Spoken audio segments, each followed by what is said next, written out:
academic counselor here at IGNOU. And I've been teaching you this paper, the code of which is BPAE 141. And the name of this paper is Right to Information. So I welcome you all to today's learning session. So let us begin. So in the last class, we had discussed about the first block of this paper, the name of which is Right to Information and the code of which is BPAE 141. And as part of the first block, which was relating to the introduction of this right to information, as part of that, we had discussed the evolution of right to information in India and across the world. We had discussed the concept of right to information. And we had also discussed the various achievements that this entire movement for right to information has made in India and across the world. And also, we had discussed some of the limitations on right to information in our country. So, we had finished the first block of this paper.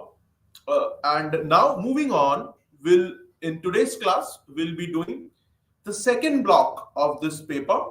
The second block is titled The Right to Information Act 2005. And in today's class, we'll be doing Unit 2 and Unit 3 of this second block. Unit 2 is pertaining to the Right to Information Act 2005 and overview. So Unit 2 is relating to an overview of the Right to Information Act 2005, and the Unit 3 of this second block is relating to the Right to Information rules. So let's begin with Unit 2 today. So the Unit 2, as I have discussed, is pertaining to the Right to Information Act 2005. The block 2 is pertaining to that, and the second unit of this paper and of this block is pertaining to an overview of the Right to Information Act 2005, which we had also discussed in the previous class as well. So the Parliament of India, it enacted the Right to Information Act, or RTI Act 2005, in order to give effect to the people's right to know, that we had discussed in the previous class as well. And this enactment of the Parliament, it was preceded by the Freedom of Information Act, which was brought in 2002. However, this Freedom of Information Act, which was the predecessor of the Right to Information Act of 2005, it could never come into effect. For various reasons, it could never come into effect. And the Right to Information Act, it has definitely been a very powerful, empowering legislations for the citizens of India, that we had discussed in the previous class as well, that it is a very powerful and empowering legislation for the citizens of India. And the success of this RTI Act, it can be gauged from the fact that every year about 6 to 8 million applications are filed seeking one or other kind of information. So 6 to 8 million applications are filed every year seeking one or other kind of information. So this shows how successful this act has been, and it has been a very powerful legislation that has empowered the citizens of India. It has deepened the roots of democracy in India, and that is why it has been termed as a very powerful and empowering legislation. We had discussed it in the last class as well, and it has also enabled greater direct participation of the citizens in the democratic process of our country. So it has in many ways promoted participatory democracy also in our country. And so the Supreme Court in many of its judgments, such as the state of UP versus Rajnarayan in 1975, the SP Gupta versus President of India in 1982. In various of his judgments, the Supreme Court of India, it has regarded the right to information as an intrinsic part of the fundamental rights under Article 19, Clause 1, Subclause A of the Constitution of India, which we had already discussed in the previous class as well. And this article, the Article 19, Clause 1, Subclause A, it embraces the true democratic ideal of freedom of expression. So, right to information is an intrinsic part of this fundamental right of freedom of expression. And the Supreme Court of India, which is the custodian of the Constitution of India and the highest court of appeal in our nation, it has reaffirmed in many of its judgments the fact that the right to information is an intrinsic part of the freedom of expression, which is a fundamental right in itself. So, internationally as well, it has been accepted that freedom of expression, it includes the right to be informed as well. That we had discussed in the previous class as well, how the United Nations General Assembly in its very first sitting had emphasized on the importance of the right to information, and how the Supreme Court of the United States of America had also, by referring to the First Amendment to the Constitution of the United States of America, that the Supreme Court of United States of America had also emphasized upon the importance of the right to information. So, internationally also, it has been accepted that the freedom of expression, it includes the right to be informed. And without the right to information, the freedom of expression, it cannot be fully realized. So, as we all know, that an uninformed citizenry, it cannot express or participate meaningfully in the democratic governance of a nation. So, if the citizens are not informed about the different policies of the government, about the areas in which the government is spending its expenditure, so is spending the taxpayers' money basically. If the citizens are not informed about that, so they cannot participate in a meaningful way in the democratic governance of the nation. In order to participate meaningfully, they need to know what their government is doing, what are the policies that their government is following or has launched, and what is the expenditure in those policies. So the citizens, they not only have an intrinsic right to know that, but also if they know this, then they can participate more meaningfully in the democratic governance of the nation.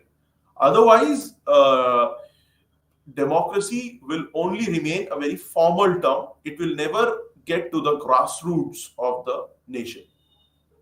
So, the right to information, as we have already discussed, that it is an intrinsic part of the fundamental right to freedom of expression, which is mentioned in the Article 19 of the Clause 1, Subclause A of the Constitution of India.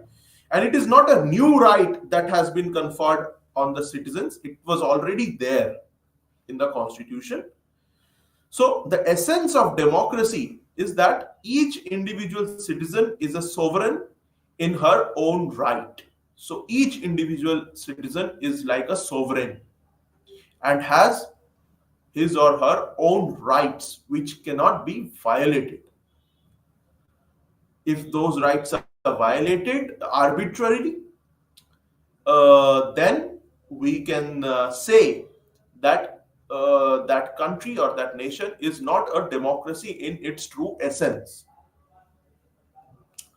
So, this RTI Act that we are discussing, uh, it needs to be understood as a tool of dialogue by each sovereign individual with the state. And it is the people of the country who play a key role in the democratic processes of the government at every level, from the center to the panchayats. Right. So, for the people who play a very important role in the democratic processes of the government at the different levels, at the different tiers of government, for those people, for the citizens, information means power. And this information is to be shared with fellow citizens. So, participatory governance is a very important thing that the Constitution of India has emphasized upon. And if the people of India were not given this right to information, their role in the political process of the country would have been negligible. So, moving on, let us now discuss a little bit about the framework of this RTI Act of 2005 that we are studying. So, this RTI Act of 2005,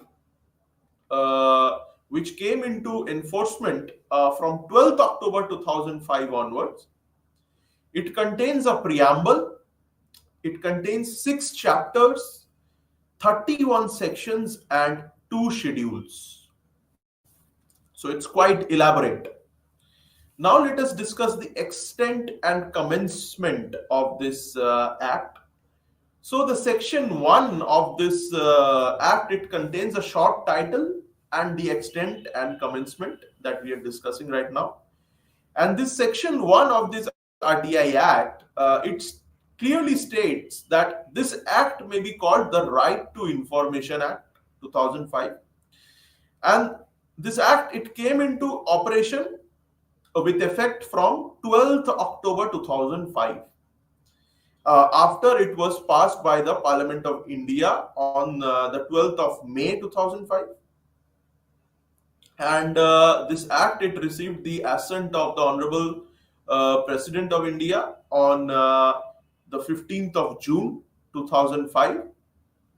And after that, this act, it extended to the whole of India.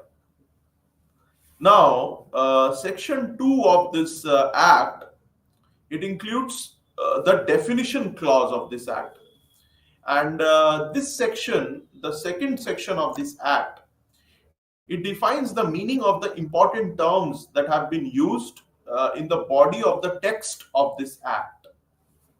We will be discussing some of these terms.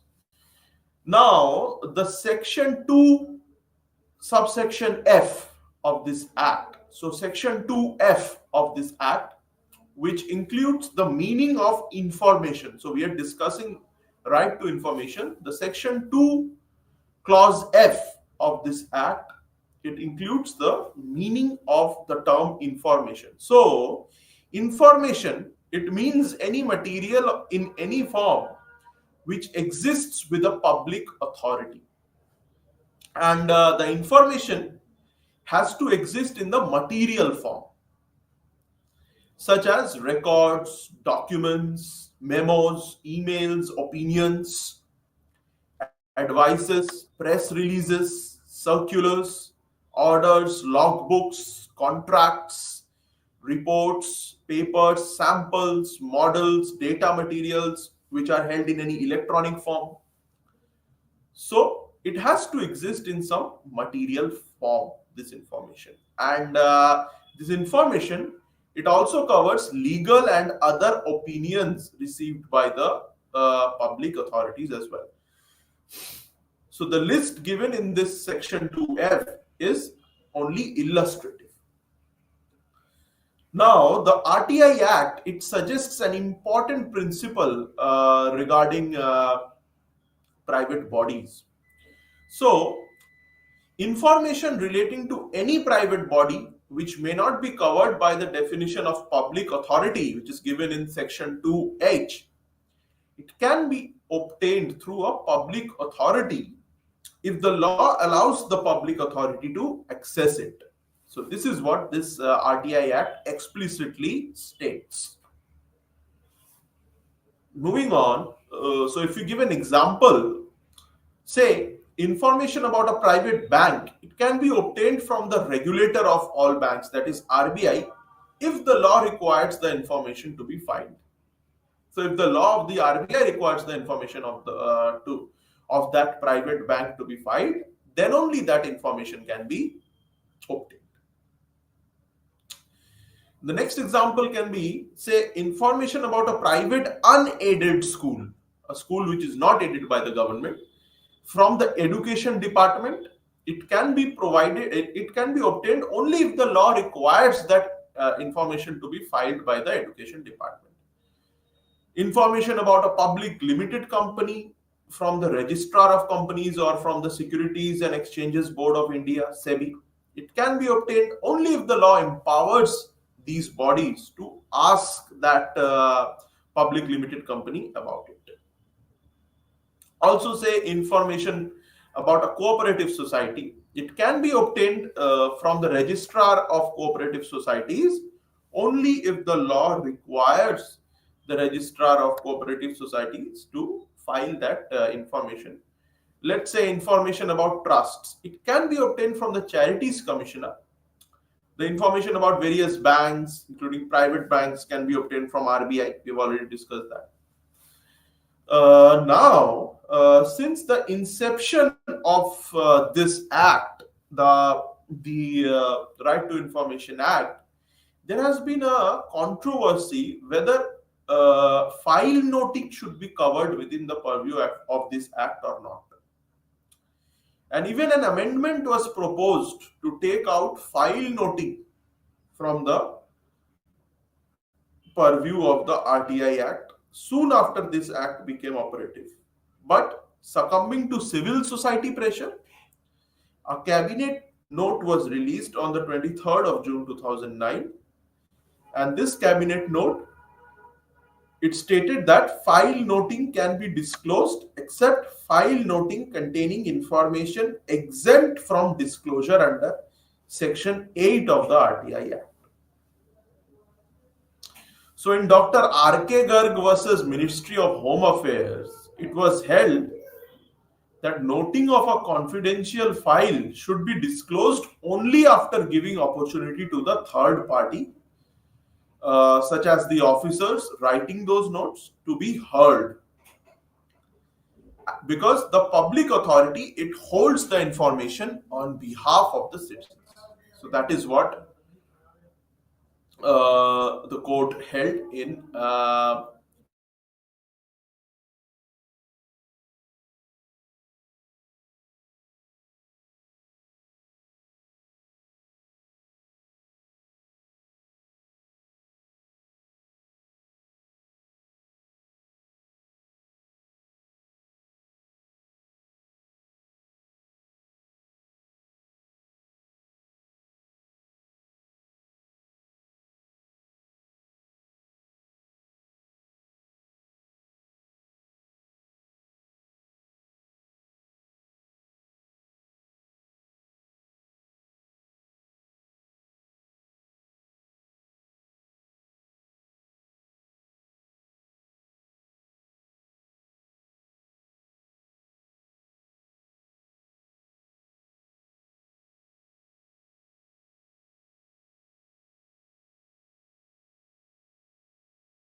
So we had been discussing the second unit of this paper, an overview of the RTI Act of 2005, and we had discussed the Supreme Court's, the judiciary's judgment in R.K. Garg versus Ministry of Home Affairs, where the judiciary stated that uh, noting of a confidential file should be disclosed only after giving opportunity to the third party, such as the officer whose writing notes are to be disclosed. So that officer, who is the third party, has to be given an opportunity to be heard. So that is what the judiciary held, because the public authority, it holds the information on behalf of the citizens. Hence, if the noting of official is to be made public, is to be disclosed, then first that officer has to be given an opportunity to be heard. And all the information with the possession of public authority is certainly information as per the RTI Act, which is available to any citizen under the Act, subject to the exceptions under Section 8 and 9. Now, the Section 2I of this Act has also discussed the meaning of the word record, which means any record in any form available with the public authority, including document, manuscripts, microfilms, or any copy of a document, or any reproduction of an image, or any other material that is produced by a computer or any other device. Moving on, the Section 2J of this Act, it has discussed the meaning of the right to information. So, the right to information, it means the applicant's right to inspection of work, documents, and records.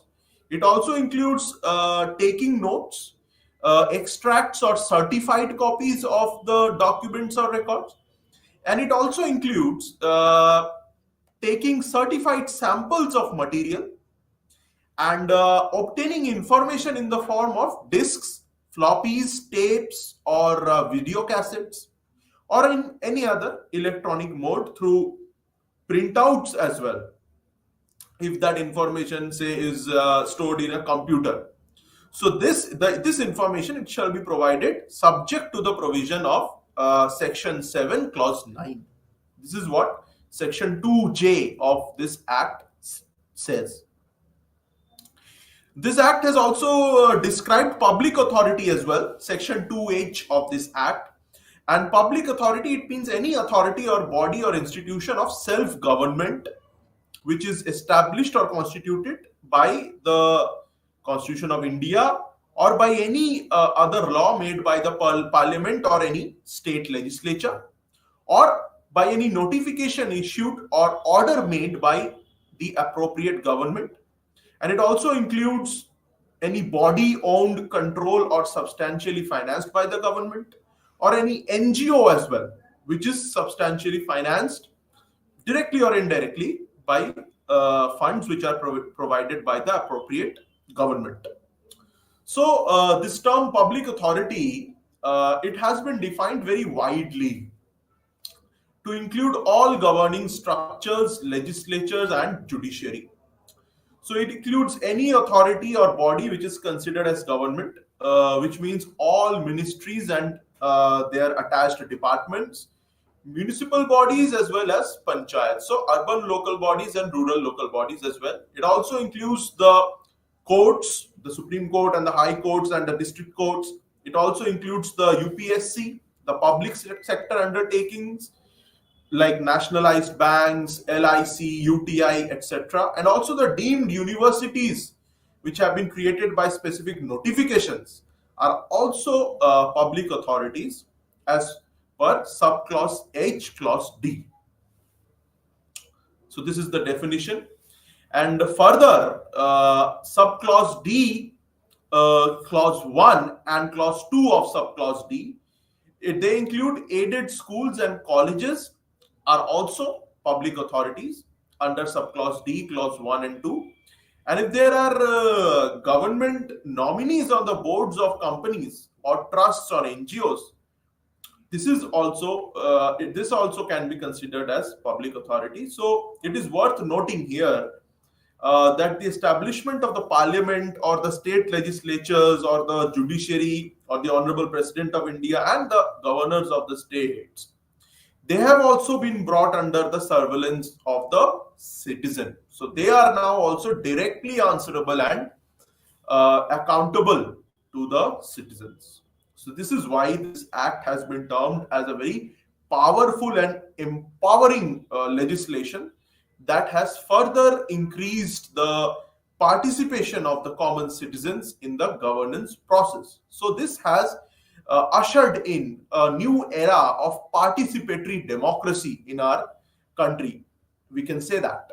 It would not be an understatement. So, Section 2, Clause E, it also describes the competent authority with respect to the RTI Act. So, it is the duty of the competent authority to ensure that the supply of information comes within the scope of their authority. And the Chief Justice of India is the competent authority with respect to the Supreme Court of India, and the Chief Justices of the High Courts, they are the competent authorities when it comes to the High Courts of the states. Similarly, in case of the legislative assemblies of the state and also the Lok Sabha and Rajya Sabha, the presiding officers of these houses, they are the competent authorities. And for other public authorities, either at the center or at the state level, the President of India and the respective governors of the states and union territories, they have been considered as the competent authorities within their respective spheres of governing authority. So now let us discuss a bit about the eligibility for this for the right to information. So Section 3 of this Act, it makes clear eligibility for asserting the right to information. So Section 3 of this Act has explicitly declared that subject to the provisions of this Act, all citizens shall have the right to information. And this is the smallest section, Section 3, but it has great implications. So it is the unfettered right of a citizen to get information from any public authority. The restrictions can only be placed on the conditions that are given in Section 8 and 9. So now let us discuss the obligations of public authority that are given in this RTI Act. So Section 4 of this Act, it puts an obligation on all public authorities to provide information to a citizen who seeks that information, unless the information it comes under the exempted category. So some informations have been exempted also, which we have discussed in the last class. So under this RTI Act 2005, the public authorities, they are required to make disclosures on various aspects of their structure as well as functioning also. Now, what are those aspects? Let us discuss a few of them. They include the disclosure on their organizations, their functions and their structures, also their powers and duties that their officers enjoy, and also the powers and duties of the employees as well. And these public authorities, they also have to make disclosures on their financial information as well. So the intent of such suo motu disclosures is that the public should need minimum recourse through the Act to obtain such information. Hence, all such information has to be disclosed by public authorities so that people do not have to file an RTI for every small thing. If such information is not made available, then citizens have the right to request such information from the authorities. So this may include information in the form of documents, files, or electronic records which are under the control of the public authority. The intent behind the enactment of this act is to, again, promote transparency and accountability in the working of all public authorities.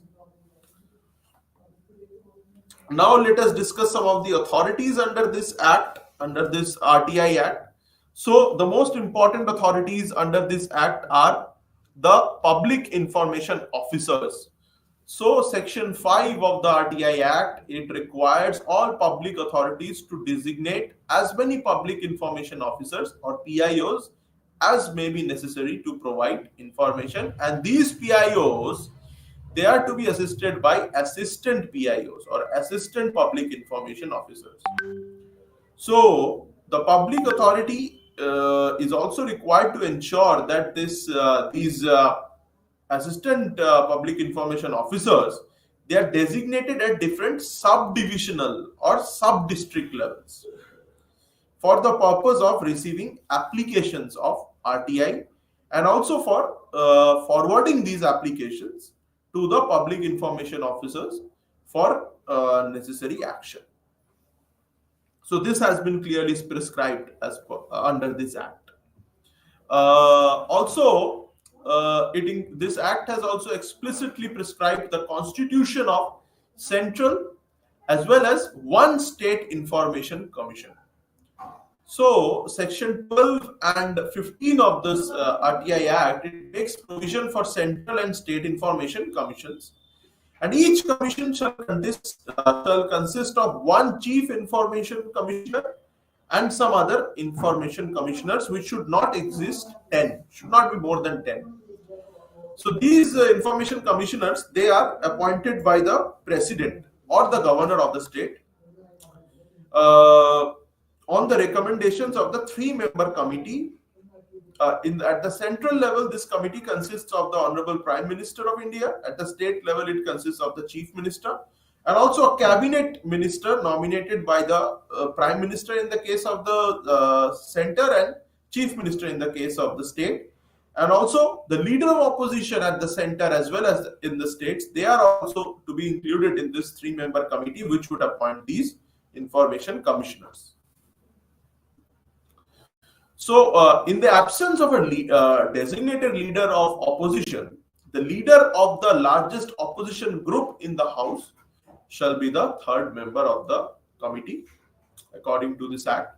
And the Chief Information Commissioner or the other information commissioners, they can be removed only on the ground of proved misbehavior or incapacity, so which has been inquired into by the Supreme Court, after that matter has been referred to the Supreme Court by the president or the governor. So the entire information regime that this act has created, it is to work under the control or supervision only. The control and supervision of these information commissioners only. So regarding the submission of application, any person who desires to obtain any information under this act can make a request for that information under section 6 of this act without giving a reason for such a request or any personal details except those details that are necessary to contact him. So this signifies that the act does not prescribe any specific format of application. So there is no specific format of application that has been prescribed by this act for making a request under this RTI Act. And an application for RTI, it can be submitted either in writing or electronically as well, in English, Hindi, or in the official language of that state in which the applicant resides. And this application, it should accompany the requisite fee to the central or the state public information or assistant public information officer who has been designated by the respective public authorities. And these officers, they are then required to provide information to this RTI applicant within 30 days or within 35 days, or if this application is sent to the APIO. And section 7 clause 1 has also provided that information is to be given within 48 hours if right to life or liberty is involved. And if no action is taken on this application within stipulated time, then the information is deemed as refused. And there are certain non-disclosure clauses as well, which we have discussed. Which are mentioned in section 8 clause 1 of this act. information relating to the security, strategic, scientific, or economic interest of the state, they can be held back. They cannot be disclosed as well. Or information which has been expressly forbidden to be published by any court, that also can be held back by the government. Or trade secrets or intellectual property rights, they also come under this non disclosure clause. So, unless the competent authority thinks that larger public interest is satisfied by disclosure, they can held back this kind of they can hold back this kind of information. So, we will be continuing with the third unit of this paper in the next class. And in today's class, we have discussed the second unit of this paper, that is right to information. And as part of that, we have discussed an overview of the right to information. We have discussed the different sections of this act, the competent authorities, the different meanings of the terms, and also the non-disclosure clauses we have also discussed, those relating to strategic or security interest or trade secrets, those relating to law enforcement or security purposes, or such information which the judiciary has forbidden to be published, those can fall under the non disclosure clause. So, in the next class, we shall be discussing about the third unit of this paper, which is pertaining to the rules of right to information. Thank you. Namaste.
Good morning to all.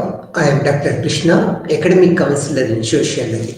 ఈరోజు మనము unit BSOE 143 book నుంచి environment sociology దాంట్లో నుంచి unit number 11 pollution అనే lesson గురించి చెప్పుకుంటాం. Pollution అంటే కాలుష్యం అని తెలుగులో అర్థం అనమాట. ఈ పర్యావరణానికి కాలుష్యానికి ఉన్న సంబంధము, తర్వాత కాలుష్య నియంత్రణకి ప్రభుత్వం, స్టేట్ అండ్ సెంట్రల్ గవర్నమెంట్ తీసుకుంటున్న నిర్ణయాలు, వారి యొక్క ప్రవర్తన పద్ధతులు అన్నీ కూడా ఈ లెసన్లో తెలుసుకుందాము.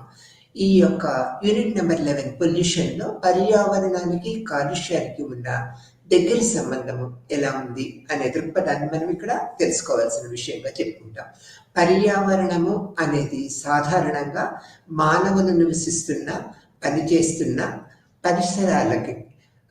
పరిసరాలకి అనుగుణంగా వ్యవర్తిస్తూ ఉంటుంది అనేది మనకు తెలిసిన విషయమే. చుట్టూ ఉన్న పరిస్థితులు, సామాజిక సాంస్కృతిక పరిస్థితులను మార్పు చేసే ప్రభావాలు లేదా శక్తులను సూచించేదే పర్యావరణం. ఇంకొకసారి చెప్పుకున్నా, పర్యావరణం అనేది సాధారణంగా మానవులు నివసిస్తున్న, పనిచేస్తున్న పరిసరముగా వ్యవహరిస్తూ ఉంటారు. చుట్టూ ఉన్న పరిస్థితులు, సామాజిక సాంస్కృతిక పరిస్థితులను మార్పు చేసే ప్రభావాలు లేదా శక్తులను సూచించేదే పర్యావరణం అని చెప్తాం. ఇది మనం పర్యావరణానికి ఒక నిర్వచనంగా చెప్పుకోవచ్చు. అది ఒక ప్రాముఖ్యమైన నిర్వచనంగా సంతరించుకున్నది. తర్వాత ఈ నిర్వచనము వెబర్ సామాజిక శాస్త్రవేత్త నిర్వచించారన్నమాట. ఈ ప్రభావం చేత అంశాలు, ఆచార వ్యవహారాలు, చట్టాలు, భాష, మతము, ఆర్థిక రాజకీయ వ్యవస్థలు ఇవన్నీ కలిసి ఒక వ్యక్తి లేదా సముదాయ జీవితాన్ని ప్రభావితం చేస్తూ ఉంటాయి. ఆ తర్వాత పర్యావరణ పరిజ్ఞానాన్ని పర్యావరణ విద్యా విధానం ద్వారా ప్రజలకు తెలియచేయాలి. వారి జీవితాలను ఈ విధంగా మనము మెరుగుపరిచినట్లుగా అవుతుందనేది తెలుసుకోవాల్సిన విషయము. ఈనాడు నగర పర్యావరణ కాలుష్యము ఒక పెద్ద సమస్యగా అన్ని దేశాలలో కూడా పరిగణించింది.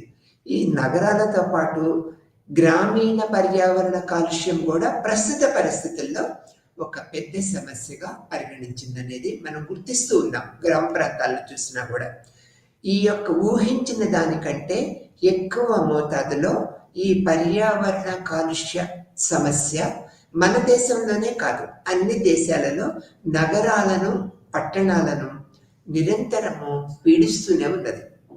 దేశ ప్రజలలో అధిక సంఖ్యాకులు అశుభ్రత పరిస్థితుల్లోనే బ్రతుకు వెళ్ళతీస్తూ ఉంటారు. అనారోగ్య పరిస్థితులలో జీవితాన్ని గడుపుతూ ఉన్నారనేది మనము గ్రహిస్తున్న విషయమే. అంతేకాక కాలుష్య నివారణ లేదా నియంత్రణ పద్ధతులను ప్రవేశపెట్టడం అనేది దారిద్ర్యము, కాలుష్యము అనే ఉచ్చులలో చిక్కుకొని విపరీత పరిస్థితిని మనకి కల్పిస్తూ ఉన్నాయి. ఈ పర్యావరణ కాలుష్యము అనేది మానవులు, జంతుజాలము మనుగడకు 3 మూలకమైన అంశాలు. అవి ఏంటంటే భూమి, నీరు, గాలి. మానవుడు ప్రకృతుల మధ్య నెలకొన్న సంబంధాలకు సంబంధించి భారతదేశంలో చారిత్రాత్మకమైన సాంప్రదాయం ఉంది. పశుపక్షాదులు, క్రిమి కీటకాలను ఆరాధించటము, కొన్ని పర్వదినాలలో ప్రత్యేక వంటకాలు వండే అలవాటు, మళ్ళీ ఉపవాసాలు చేసే సాంప్రదాయము, పచ్చని కొమ్మలను నరకకుండా ఉండటము, నదులలో చేపలు పట్టడాన్ని మానుకోవటము వంటివి భారతీయులు ప్రకృతి పట్ల ఉన్న భక్తి ప్రవృత్తులకు, పర్యావరణ సంతులనం పట్ల ఉన్న శ్రద్ధాశక్తులను నిదర్శనంగా మనము తీసుకోవచ్చు అన్నమాట. గత 100 సంవత్సరాలలో ముఖ్యంగా ఆధునిక శాస్త్రము, సాంకేతిక అభివృద్ధి అమలులోకి వచ్చిన నాటి నుంచి పర్యావరణ సంతులనము బాగా దెబ్బతిన్నదనేది మనము గ్రహిస్తూ ఉన్నాము. దీనికి తోడు జనాభా విస్ఫోటనము, పాపులేషన్ ఎక్స్ప్లోషన్ నగరాలకు వలసపోవటము, సామూహిక ప్రయోజనాల కంటే వ్యక్తిగత ప్రయోజనాలకి అధిక ప్రాధాన్యత ఇవ్వటము, ప్రపంచ అవసరాల కోసము అన్నింటినీ జీవమున్న వాటిని జడ పదార్థాలను వాణిజ్యీకరించటం వంటి వాటి వల్ల మన దేశంలో కూడా ఇతర దేశాలలో కూడా ప్రకృతి వనరులు హరించుకుపోవటానికి కారణమవుతూ ఉన్నాయి. పర్యావరణం పట్ల ప్రజలలో అవగాహన ఏర్పడటానికి మన దేశంలో చాలా సమయమే పట్టింది అని చెప్పుకోవాలి. ఈ అవగాహన కల్పించడానికి బుద్ధిజీవులు, సామాజిక కార్యకర్తలు ఎంతో కృషి చేశారు, చేస్తూ ఉన్నారు. వారి కృషి ఫలితముగానే ఇది సాధ్యమైందని మనం చెప్పుకుంటూ ఉంటారు. అభివృద్ధి, పర్యావరణం అనేది అత్యంత సన్నిహితమైనవి. పాత శిలాయుగము నుంచి పారిశ్రామికీకరణ ప్రారంభమైన నాటి వరకు ఉన్న సుదీర్ఘ కాలంలో మానవుడు ప్రకృతి పరిసరాలకు తగినట్లుగా సర్దుకొని పోతూ జీవనయాత్ర సాగిస్తూ ఉన్నాడు. తమ అవసరాలకు మానవుడు ప్రకృతిని వాడుకుంటూనే వస్తున్నా ఎంతో ఆరాధనాభావంతోనే ప్రవర్తిస్తూ వస్తున్నారు. ఈ కారణంగానే తన మనుగడకు అవసరమైన పర్యావరణ సంతులాన్ని కాపాడుకుంటూ మానవుడు వస్తున్నాడు. అయితే పారిశ్రామికీకరణ ప్రారంభంతో మానవుడు తన అమాయకత్వాన్ని కోల్పోయాడని చెప్పుకోవాలి. ఆధునిక సాంకేతిక పద్ధతులను ప్రవేశపెట్టడంలో మానవుడు యంత్ర సమానుడయ్యాడు. ఒక్క మాటల్లో చెప్పాలంటే మానవ జీవితము నిస్సారము కావటము, ఓజోన్ పొర తగ్గిపోవటము, ప్రపంచమంతా వాతావరణము వేడి ఎక్కటము, గ్రీన్ హౌస్ ప్రభావము ఏర్పడటం వంటి పరిణామాలు ఏర్పడి మానవ జాతికి పెద్ద సమస్యగా అన్ని దేశాలలో కూడా పరిగణించబడ్డాయి. మానవుని చుట్టూ ఉన్న పర్యావరణము 3 రకాలుగా ఉంటుంది. అవి ఏంటంటే, మొదటిది సామాజిక పర్యావరణము, అంటే మనిషి పుట్టింది మొదలు మరణించే వరకు తన చుట్టూ ఉండే ఇతర మనుషులు. ఇది మొదటి పాయింట్. రెండో పాయింట్ తీసుకున్నట్లయితే సాంస్కృతిక పర్యావరణము, మానవుడు రూపొందించుకున్న నియమ నిబంధనలు రకరకాల ఉపకరణాలుగా మనం చెప్పుకోవచ్చు అన్నమాట. మూడోది తీసుకున్నట్లయితే ప్రాకృతిక పర్యావరణం. ఈ యొక్క ప్రాకృతిక పర్యావరణం అంటే మానవ జీవితము నాటకం ప్రదర్శించే భూతలం. పై మూడింటిలో ప్రాకృతిక పర్యావరణములో భూమి, నీరు, శీతోష్ణ స్థితి, వాతావరణము, గ్రహాంతర శక్తులు, జంతు వృక్ష సంపద. ఇది సాంకేతికంగా చెప్పాలంటే వృక్ష సంపద, జంతుజాలము, క్రిమి కీటకాలు, అగోచర సూక్ష్మజీవులు ఇవన్నీ కూడా దీంట్లో చేరి ఉంటాయనేది మనం గ్రహించవలసిన విషయం. ప్రపంచంలోని అత్యధిక జనాభా గల దేశాలలో భారతదేశము రెండోదిగా చెప్పుకుంటున్నాం. ఈనాడు ప్రపంచ జనాభాలో 15% ప్రజలు జనాభా భారతదేశంలోనే ఉన్నారు. అయితే భూమి విస్తరణలో కేవలము 2.4% మాత్రమే ఉంది. దేశంలో తలసరి భూ విస్తీర్ణత కేవలము 0.48 హెక్టార్లో మాత్రమే ఉందన్నమాట. చైనాతో పోలిస్తే మన దేశంలో చైనా జనసాంద్రత కంటే 2 ఎక్కువగా ఉందనేది మనం ఇక్కడ గుర్తుపెట్టుకోవాల్సిన విషయం. దీని కారణంగా పర్యావరణము, వనరులపై ప్రాథమిక సౌకర్యాలు, మౌలిక సేవలైన ఆరోగ్య భద్రత, విద్య, ఉపాధి అవకాశాలు, గృహ వస్తు వంటి వాటిపై అధిక ఒత్తిడి ఏర్పడుతూ ఉంది. అటు నగరాలలోనూ ఇటు గ్రామాలలోనూ తాగునీటి కొరత ఒక పెద్ద సమస్యగా ఎదురవుతుంది. జనాభా త్వరితముగా వృద్ధి చెందటము, పంపిణీ, వలస వెళ్ళటము, వంటివి పర్యావరణంపై అధిక ఒత్తిడికి కారణమవుతూ ఉన్నాయి. ముఖ్యంగా పర్యావరణ పరంగా బలహీనమైన ప్రాంతాలలో ఈ ఒత్తిడి మరింత ఎక్కువ అవుతూ ఉన్నది. నగరీకరణ వేగవంతంగా జరగటం అనేది కూడా పర్యావరణ సమస్యలకి అతి ప్రధానమైన కారణంగా మనం చెప్పుకోవాల్సిన పరిస్థితి ఏర్పడిందనమాట. పర్యావరణ వ్యవస్థలో మరొక అంశము అదనంగా ఉత్పన్నం కావచ్చు. ప్రకృతిలో నెలకొన్న కొన్ని చర్యల వల్ల కూడా కాలుష్యము ఏర్పడవచ్చు. ఇలాంటి వాటిపై మానవుడికి ఎలాంటి నియంత్రణ ఉండదనేది కూడా మనము గ్రహించవలసిన విషయంగా చెప్పుకోవాలి.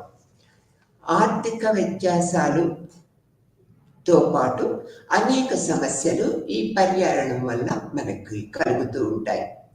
అగ్ని పర్వతాలు బద్దలు కావటము, భూకంపము, అడవులలో చెలరేగే మంటలు, మృత కళేబార కుళ్ళిపోవటము, చెట్టు చేమలు నశించిపోవటము, జంతువులు, దుమ్ము ధూళి, బూడిద, కార్బన్ డైఆక్సైడ్, గంధకము వంటివి ఉన్న hydrogen sulphide, sulphur try oxide వంటి విషవాయువులను గాలిని కలుషితం చేస్తూ ఉంటాయి.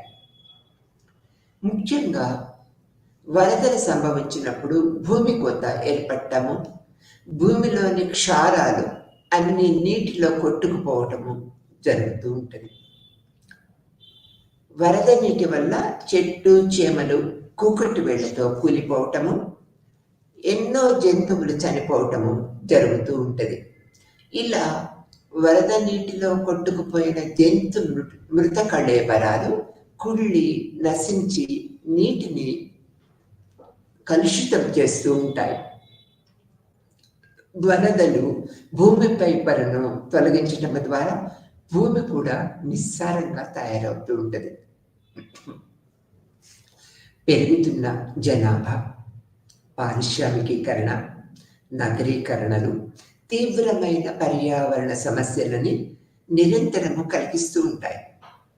ఈ ప్రమాదకరమైన సమస్యల పట్ల మన దృష్టి సారించాల్సిన అవసరం ఎంతైనా ఉందనేది కూడా ప్రజలందరూ కూడా గుర్తించాలి. వాస్తవానికి ప్రకృతి ప్రసాదించిన అమూల్యమైన సంపద హరించుకొని పోవటమే కాక మానవ జీవిత కాలాన్ని కూడా తగ్గిస్తూ ఈ ప్రమాదాన్ని అరికట్టాల్సిన అవసరం ఎంతో ఉన్నదనేది మనం గుర్తుపెట్టుకోవాల్సిన విషయం. ఈ ప్రమాదము మనము పీల్చే గాలి కలుషితమైంది కావటం, మనము తాగే నీరు కలుషితమైంది కావటం వల్లే ఏర్పడుతూ ఉంటుంది. తీవ్రముగా ఆలోచిస్తే మానవుడికి పర్యావరణానికి మధ్య జరిగే ప్రతిక్రియలపైనే మానవ జీవితము ఆధారపడి ఉంటుందనేది వాస్తవం. అది మనం నిరంతరము గుర్తుపెట్టుకోవాల్సిన విషయం. శిలలు, ఖనిజాలు, నేలలు, నీరు, భూమిపై ఉండటాన్ని వీలున్న చెట్టు చేమలు, జంతుజాలము, పశుపోషణకు అనువైన పశుగ్రాసము, తీర్థోష్ణ దిశలు పర్యావరణంలోని అంశాలుగా మనం గుర్తించుకోవచ్చు. పర్యావరణంలోని ఈ అంశాల మధ్య పరస్పర ప్రతిచర్య నిరంతరము జరుగుతూనే ఉంటుంది. ఈ ప్రతిచర్యల ఫలితముగా ఒక రకమైన సంతులనము పర్యావరణంలో ఏర్పడుతూ ఉంటుంది. అలాంటి సంతులనాన్ని పర్యావరణ సంతులనం, ఎకలాజికల్ బ్యాలెన్స్ అంటాం ఇంగ్లీష్లో అంటూ ఉంటాం. పెరుగుతున్న పారిశ్రామికీకరణ, ఆధునీకరణ నేపథ్యంలో సరైన పర్యావరణ సంతులనము ఏర్పడుతుందని మనము ఆశించలేమన్నమాట. అందువల్ల పర్యావరణ కాలుష్యము అనివార్యమనే చెప్పాల్సి ఉంటుంది. నిజానికి పర్యావరణాన్ని భరించే శక్తి, దాన్ని మనం క్యారింగ్ కెపాసిటీ అంటూ ఉంటాం. పర్యావరణము మరింత భ్రష్టము కాకుండా కాలుష్యాన్ని భరించగలిగే శక్తిని క్యారీయింగ్ కెపాసిటీ అంటూ ఉంటాం అన్నమాట. ఉదాహరణకి ఒక సరస్సు శక్తి మరొక దానికంటే 5 రెట్లు అధికంగా ఉన్నప్పుడు ఆ సరస్సు 5 రెట్ల కాలుష్యాన్ని భరించగల శక్తి ఉంటుందన్నమాట. కాలుష్య భారాన్ని తగ్గించి పరిస్థితుల్లోనూ లేదా పర్యావరణ పారిశుధ్యాన్ని పెంచని పక్షంలో పర్యావరణ భ్రష్టత అనివార్యమవుతూ ఉంటుంది.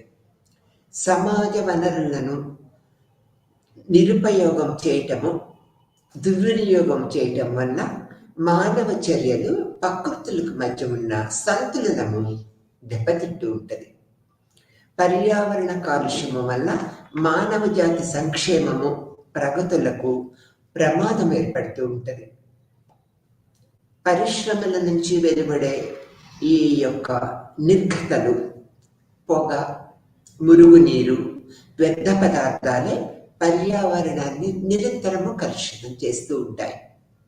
పారిశ్రామికీకరణ వల్ల ఏర్పడే ప్రత్యక్ష ప్రభావమే ఈ కాలుష్యం. కాలుష్యం అనేది ఈనాడు ఒక ప్రపంచవ్యాప్తమైన సమస్యగా పరిగణించబడింది. ఈ కాలుష్యాన్ని ఒక భూమినే కాదు, జలాశయాలు అయిన సముద్రాలు, సరస్సులే కాక చివరికి గాలిని కూడా దీని ప్రభావం లోనైందనేది మనము చెప్పక తప్పదు. నీరు, గాలి కలుషితం కావటానికి ముఖ్యమైన కారణాలు పెట్రో రసాయనిక పరిశ్రమలు, చమురు శుద్ధి కర్మాగారాలు, ఇనుము, ఉక్కు పరిశ్రమలు అనేది మనం చెప్పవచ్చు. అంతేకాక అణు విద్యుత్ కేంద్రాల నుంచి వెలువడే నీరు కూడా వాతావరణాన్ని కలుషితం చేస్తూ ఉంటుంది. అభివృద్ధి చెందిన దేశాలలోని పెద్ద పెద్ద రసాయనిక ఎరువుల ఉత్పత్తి కర్మాగారాల నుంచి అనేక రకాల విష పదార్థాలు, పెద్ద పెద్ద రసాయనిక ఎరువుల ఉత్పత్తి కర్మాగారాల నుంచి విష పదార్థాలు, వాయువులు, వ్యర్థ పదార్థాలు పెద్ద ఎత్తున వెలుపలికి వచ్చి సముద్రములోను, సరస్సులలోను, కాలువలు మొదలైన వాటిలో చేరి నీటిని నిరంతరము కలుషితం చేస్తూ ఉంటాయి. వాతావరణాన్ని కలుషితం చేసే కార్బన్ మోనాక్సైడ్, నైట్రిక్ యాసిడ్ లాంటి విషపూరితమైన వాయువులే ఇవి పొగ ద్వారా వాతావరణాన్ని కలుషితం చేసి అనేక ప్రమాదకర వ్యాధులకు కారణమవుతూ ఉంటాయి. ఈనాడు ఆటోమొబైల్స్ అనే పెద్ద పెద్ద నగరాలలో వాయు కాలుష్యంకు కారణమవుతూ ఉన్నాయి. 18వ శతాబ్దం ప్రారంభం నుంచి పరిశ్రమలు నడవటానికి అవసరమైన ఆవిరిని ఉత్పత్తి చేయడంలో బొగ్గునే ఎక్కువగా ఉపయోగిస్తూ వస్తున్నాము. బొగ్గు కాల్చినందువల్ల ఏర్పడే దట్టమైన పొగ పర్యావరణ కాలుష్యానికి మూలమవుతుందనేది మనము చెప్పక తప్పదన్నమాట. ఈ మధ్య కాలంలో కాలుష్య సమస్య మరింత తీవ్రమైందనేది మనం చెప్పుకుంటూ ఉంటాం. ప్రమాద స్థాయిలో చేరుకుందనేది కూడా మనం గమనించవలసిన విషయం. పారిశ్రామిక నిర్గతలు, శుద్ధి చేయని మురుగునీరు, పరిశ్రమల నుంచి వెలువడే వ్యర్థ పదార్థాలు పసిఫిక్ సముద్ర జలాలలో, సరస్సులలోనూ కలియటము వల్ల అనేక జలజీవులు, ముఖ్యంగా చేపలు చనిపోవటము, కుళ్ళిపోవటము జరుగుతూ ఉన్నది. కొద్ది కాలానికి మనుషులకు మంచి చేపలు దొరకటము దుర్లభమవుతూ ఉంటుంది. ఈ యొక్క ప్రమాదం ఉన్నదని అనేక మంది పర్యావరణ నిపుణులు కూడా తెలియజేస్తున్నారు. తగిన చర్యలను తీసుకోవాలనేది కూడా ఈ పర్యావరణ నిపుణులు మనకు సూచిస్తూ ఉన్నారు. ఆసిడ్ వర్షానికి ముఖ్యమైన మూలము బొగ్గు, నూనె కలిసి ఉండటమే.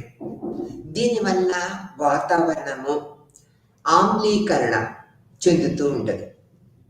ఐరోపా, ఉత్తర అమెరికా దేశాలలో దాదాపు 100 మిలియన్ టన్నులు గంధకము, మనిషి తయారు చేసిన గంధకము వాతావరణంలో కలిసిపోతూ ఉన్నది. ఇది సరస్సులు, ఇతర జలవనరులు, అడవులు, పంట పొలాలు, భూగర్భ జలము ఆమ్లీకరణానికి దారితీస్తూ ఉన్నది. ఇలా జరగటం వల్ల మొక్కలు నాశనం కావటము, భూమి కోసుకుపోవటముతో పాటు వాతావరణం కలుషితం చేసి ప్రజల ఆరోగ్యానికి దెబ్బతీస్తూ ఉంటుంది అనేది మనం తెలుసుకోవాల్సిన విషయం. ఇది పర్యావరణానికి ఉన్న పద్ధతులు, కాలుష్య లింక్ అనేది మనం ఇప్పుడు చెప్పుకున్నాం. ఈ తర్వాత ఇప్పుడు వివిధ రకాలైన కాలుష్యాల గురించి మనం చర్చిద్దాం. మొదట మనము వాయు కాలుష్యం, దీన్ని ఇంగ్లీష్లో ఎయిర్ పొల్యూషన్ అంటూ ఉంటాం. భూమి తాలూకా పర్యావరణ వ్యవస్థ ప్రస్తుత రూపానికి ఎన్నో మిలియన్ సంవత్సరాలు పట్టిందని మనకి అనేక పద్ధతులు తెలియజేస్తూ ఉంటాయి. పర్యావరణంలోని వివిధ అంశాలైన గాలి, నీరు, నేల మొదలైన వాటి పునరుత్పత్తి అనుకూలమైన రేటులో జరుగుతూ ఉండటం వల్ల పర్యావరణ వ్యవస్థలో సున్నితమైన సంతులనము యథావిధిగా కొనసాగటానికి వీలవుతూ ఉంటుంది. అయితే వివిధ రకాల జీవుల మధ్య కొనసాగుతున్న పరస్పర చర్యల కారణముగా ఆ గాలి, నీరు, నేల స్వభావము నిరంతరము మార్పులకి లోనవుతూ ఉంటుంది. అతి ముఖ్యమైన అంశము వాతావరణంలోని గాలి. ఇది లేనిదే జీవరాశి బ్రతకలేదు. మానవ జాతి యావత్తు ప్రకృతి ద్వారా సంక్రమించిన సంపదను అందరూ అనుభవించాలి, దాన్ని జాగ్రత్తగా కాపాడుకోవాలి. అందువలన గాలి కలుషితం కాకుండా చూడాలి. ప్రపంచంలో అన్ని దేశాల బాధ్యతే కాక చట్టపరమైన విధి కూడా. ఒక ప్రాంతంలోని గాలి కాలుష్యం వల్ల సుదూర్ఘ ప్రాంతాలలోని వాతావరణం కూడా కలుషితమైపోతూ ఉంటుంది. అందువల్ల గాలి కాలుష్యాన్ని ఒక అంతర్జాతీయ సమస్యగా మనం పరిగణించాలి. దీనిని ఏ దేశానికి ఆ దేశము విడివిడిగా పరిష్కరించటము సాధ్యం కాదు. ఈ సమస్య తీవ్రత తగ్గించడానికి దేశీయ ప్రత్యామ్నాయాలను అంతర్జాతీయ స్థాయిలో చర్యలు తీసుకోవటంగా ఎంతో అవసరంగా మనం భావించాలి. 1957లో ప్రపంచ ఆరోగ్య సంస్థ WHO ఈ సమస్యను ప్రపంచ దృష్టికి తీసుకువచ్చింది. వాయు కాలుష్య సమస్యల గురించి చర్చించడానికి ప్రపంచ ఆరోగ్య సంస్థ మిలాన్ నగరంలోని ఒక అంతర్జాతీయ సమావేశాన్ని ఏర్పాటు చేసింది. అట్లానే 1958లో ఎన్విరాన్మెంటల్ శానిటేషన్ సంబంధించిన నిపుణుల సంస్థని ఏర్పాటు చేసింది. 1960లో ఐరోపాలో WHO ప్రాంతీయ కార్యాలయంలో ఎపిడమాలజీ ఆఫ్ ఎయిర్ పొల్యూషన్ సదస్సు ఏర్పాటు చేసి చర్చాగోష్ఠులను నిర్వహించడం కూడా జరిగింది. 1979లో మిలాన్ నగరంలో జరిగిన చర్చాగోష్ఠిలో పర్యావరణ పరిరక్షణకు అంతర్జాతీయ స్థాయిలో చేపట్టాలని తీర్మానించడం జరిగింది. 1979లో జెనీవాలో ఈ యొక్క ఎయిర్ పొల్యూషన్ ఒప్పందంపై సంతకాలు చేయటం ద్వారా అంతర్జాతీయ సహకారాన్ని పొందటానికి శ్రీకారం చుట్టింది ప్రపంచ ఆరోగ్య సంస్థ అనేది కూడా మనం తెలుసుకోవాలి. ఇంధన సమస్య. ఇంధనము కలపగా ఉపయోగించటం వల్ల వెలువడే పొగ ప్రజల ఆరోగ్యానికి హానికరంగా తయారైంది. ముఖ్యంగా గ్రామ ప్రాంతాలలో ఈ సమస్య తీవ్ర రూపంలో కనిపిస్తూ ఉంటుంది. వివిధ రకాల వాహనాలు, పరిశ్రమల నుంచి వెలువడే carbon monoxide, carbon, sulphur, lead వంటి ప్రమాదకరమైన కాలుష్య కారకాలు ఈ విష పదార్థాలన్నీ వాతావరణంలో వేడెక్కటానికి, ఓజోన్ శాతం తగ్గించడానికి కారణమవుతూ ఉన్నాయి.